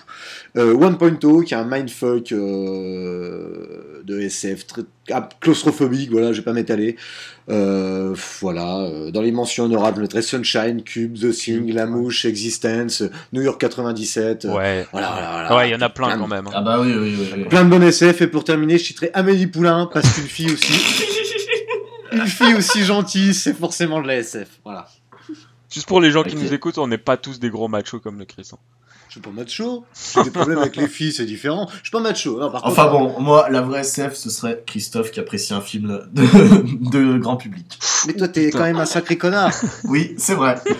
Mais j'aime bien. T'es quand même un sacré connard parce que Elysium c'est grand public. Voilà, j'ai aimé même si c'est une merde. Ah là là, mais oui, mais c'est une merde. Mais c'est pas grave, c'est une merde, c'est une bonne merde, c'est une merde chaleureuse. Il a aimé Matrix quoi. Matrix c'est très grand public. C'est vrai. Mais je pensais plus à Clapiche en fait. Et Clapiche c'est pas grand public, c'est réservé à une espèce d'élite de bobos qui croient qu'ils ont tout compris du monde. Mais non, tu vas voir, c'est pas grand public. Viens un peu. Et des relations avec les gens, mais t'as vu la relation. Mais sors un peu, viens voir les gens qui vont voir des films. Clapiche, ils y vont en famille, pour Noël, c'est batringue là. Ah ouais, bah dis donc, je vais voir, j'amènerai mon gamin dans Clapiche, alors tu vois ce qu'il faut faire dans la vie, c'est bouillave, tu vois, tu bouillaves. C'est ça, tu bouillave, fumer des bédos. Voilà, tu tricards, tu bouillaves une autre, tu vois un petit peu comment ça fait, c'est la vraie vie, voilà, ça c'est la SF ça aussi. C'est vrai, Clapiche c'est un petit peu de la SF. Oh là. Un jour on fera un podcast spécial Clapiche, ouais c'est ça. Ouais. Je sens la maladie venir. J'ai mal à la gorge là. Qu'est-ce qui m'arrive? Je serai pas là, je crois. C'est que tu dis trop de conneries. On fait quoi on finit sur le game peut-être? On finit sur un putain de jeu parce qu'on est putain de show avec un putain de games. Exactement. Alors, question pour un champion. Ces deux candidats sont à la porte du bonheur. Palabala, chalala. Et nous voici de retour pour le jeu. On va faire de la filmographie. On va prendre un acteur ou un réalisateur et on va devoir faire un ping-pong en citant un film à chaque fois. Le premier qui sèche a perdu, je prends le gagnant et après on décide du perdant pour le gage. Préparez des gages originaux les amis. Voilà, donc on va partir, je vous donne comme acteur pour ce premier ping-pong entre Soil et Quentin, Christopher Walken. True Romance. Pulp Fiction. Attendez. Bon bah voilà, ça c'est fait. À toi Quentin. Putain. Batman le défi. Kings of New York. Ouh. Christopher Walken. C'est chaud hein. Je crois que j'en ai qu'un autre dans ma tête, pourtant il y en a des... Ouais. Ah non, j'en ai deux. Wall Street, il est pas dans Wall Street? J'invente. Ouais, je crois que t'inventes là, non? Je vais prendre la filmo. Vite. Putain, j'ai écrit Street Fighter. Putain, Christopher Walken, j'ai plus rien. Non, il est pas dans Wall Street, t'as fumé. Allez. Oh là là, la honte. Donc t'as perdu. Sleepy Hollow. Ah ouais, bah il a perdu. Oui, il y avait Sleepy Hollow, il y avait Dead Zone. Ah oui, c'est ça que j'ai cherché. Il y avait quoi d'autre? Je sèche aussi au final. Non, il y en a pas mal. Bref. Ok. Le Seven Psychopathe. Ouais, voilà, c'était ma route quoi. Man on Fire aussi, enfin bref. Ah oui, de Domino aussi. Voilà, donc Kangourou Jack. Okay, ouais, c'est pas grave. Allez, vas-y, Quentin. À vous deux là. Faut que je vous en donne un. Ah oui, c'est mieux. On va faire une meuf, hein, toujours, vu que je sais que ça vous plaît bien. Une nénette, on va faire Keira Knightley. Ah. Bah, ça c'est pas marrant. Parce que... vas-y. Pirates des Caraïbes. Je sais même pas. Les gars, je vois à peine c'est qui. Je crois que c'est le clone de Nathalie Portman. Donc Star Wars, ouais. C'est ça. C'est elle. Oh putain. Oh, bah ça va, j'en ai un autre. Puis après, c'est pas compliqué. Ah non, mais le mec il prend des gens, c'est pas des acteurs, donc c'est chaud. Bah ouais. Je sais même pas moi. Ah ouais, je vais te fumer. Elle en a fait plein, mais non, j'en sais rien. Je vais te fumer, c'est ouf. C'est le Games de la news. Ah ouais, non, mais en plus il y en a plein quoi. Enfin, elle est Je vais te connue. fumer, allez, c'est bon. Bah ouais, là, ouais, c'est bon, vas-y, t'as gagné. Il y avait pas Black Swan? Non. Non, y a pas Black Swan, non. Waouh, j'ai eu trop de chance, ça c'est Nathalie Portman. Love Actually. Mais bon, oui, voilà, Love Actually, bah il y avait Domino, du coup, je pense à ça. Domino, putain. Il y avait Jusqu'à ce que la fin du monde nous sépare. Avec Steve Carell. Oh, bah, d'accord. Bah, tu m'étonnes que je connaisse pas la Sorel, il regarde des films comme ça d'habitude. Le salaud. Oh bah j'ai gagné du coup, c'est cool ça. Ah bah vas-y, Allez, le fils Sutherland là, je sais jamais. Kiefer, hein. Voilà, Kiefer. 24, non, ça compte pas ça. Non, bah il va y avoir un film quoi, mais... Non, on parle de cinéma, il va y avoir, c'est pas sorti alors non. D'accord, le truc de vampire là, comment ça s'appelait? Ouais. Non. Quoi? Ah si. Ça marche pas le truc de vampire. Bah si, il a fait un film de vampire. Il y a longtemps dans les années 90. Le titre les gars, moi, il me faut le titre. Ah ouais, non mais attends, ça, Génération perdue. Je le connais. Oh le salaud, putain. Non mais... Phone Game. Ah, il y avait Kiefer dedans. Ouais, c'est... Ouais, Mirrors. Ah oui. Bravo. Ouais. Bah Dark City. Ouais. Voilà, après maintenant j'en ai plus. Mais le mec il fait de la télé, il fait pas des films aussi. Bah si. D'accord, n'importe quoi. Mais qu'est-ce qu'il a fait? Qu'est-ce qu'il a fait? Mais non, il a rien fait d'autre, c'est fini hein. C'est pas fini, il y a deux cowboys à New York par exemple. Allez, trouvez-moi des trucs. C'est bon, on a perdu. Ça y est, Ouais. Swell, donc t'as gagné. Ah ouais, non, moi je bah oui, Il y avait le film Twin Peaks, les gars. Il y avait l'expérience interdite. Ah oui, c'est lui dans l'expérience interdite. Évidemment. Oh putain. Putain. Bah oui, Il y avait non, des c'est hommes clair, d'honneur, il y avait les trois mousquetaires. Non. Ah oui, bah oui, d'accord. Oh là là. Ok, bah vas-y, balance le gage, Chris. Le gage pour Donc c'est Quentin. pour moi du coup. Fais-nous Homer Simpson qui... Ça Ah ouais, bah Homer, je peux faire Homer, ça. Bah fais-nous Homer Simpson qui, j'en sais rien, qui va dans l'espace, qui fait de la SF. Allez, Homer Simpson dans Gravity. Voilà, c'est ça. Qu'est-ce que c'est que ce petit bouton? Oh la berge! Ah là là, je suis perdu dans l'espace. Voilà, c'est pas mal. Ça va, c'est pas assez ridicule, mais ça va. Ah bah attends, plus ridicule. Homer, ah je suis perdu, je tombe, je rattrape le petit cadre. Oh, George Clooney qui vole loin, il est tout mort. Ça va là, je commence à être un peu mal à l'aise pour toi là, la honte vient, là, je suis content, c'est pas mal. Allez, c'est pas mal là. Ouais, c'est bien les gars, c'est bon, on embarque, on va laisser peser. Et ben voilà, c'est là-dessus qu'on va... Ah bah j'ai oublié d'enregistrer. C'est une blague. Non, je déconne. Bon ben voilà, sur cette bonne blague, on va finir le podcast et on va se quitter avec un petit peu The Sound, le groupe dont je vous parlais en début de podcast. Voilà. Bonne musique et à bientôt. Ciao. À bientôt. Ciao.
Quentin, t'es une merde qui aime que les merdes mainstream, les films de merde, les Marvel de merde. Tu crois que ça me fait rire tes conneries là, fils de pute?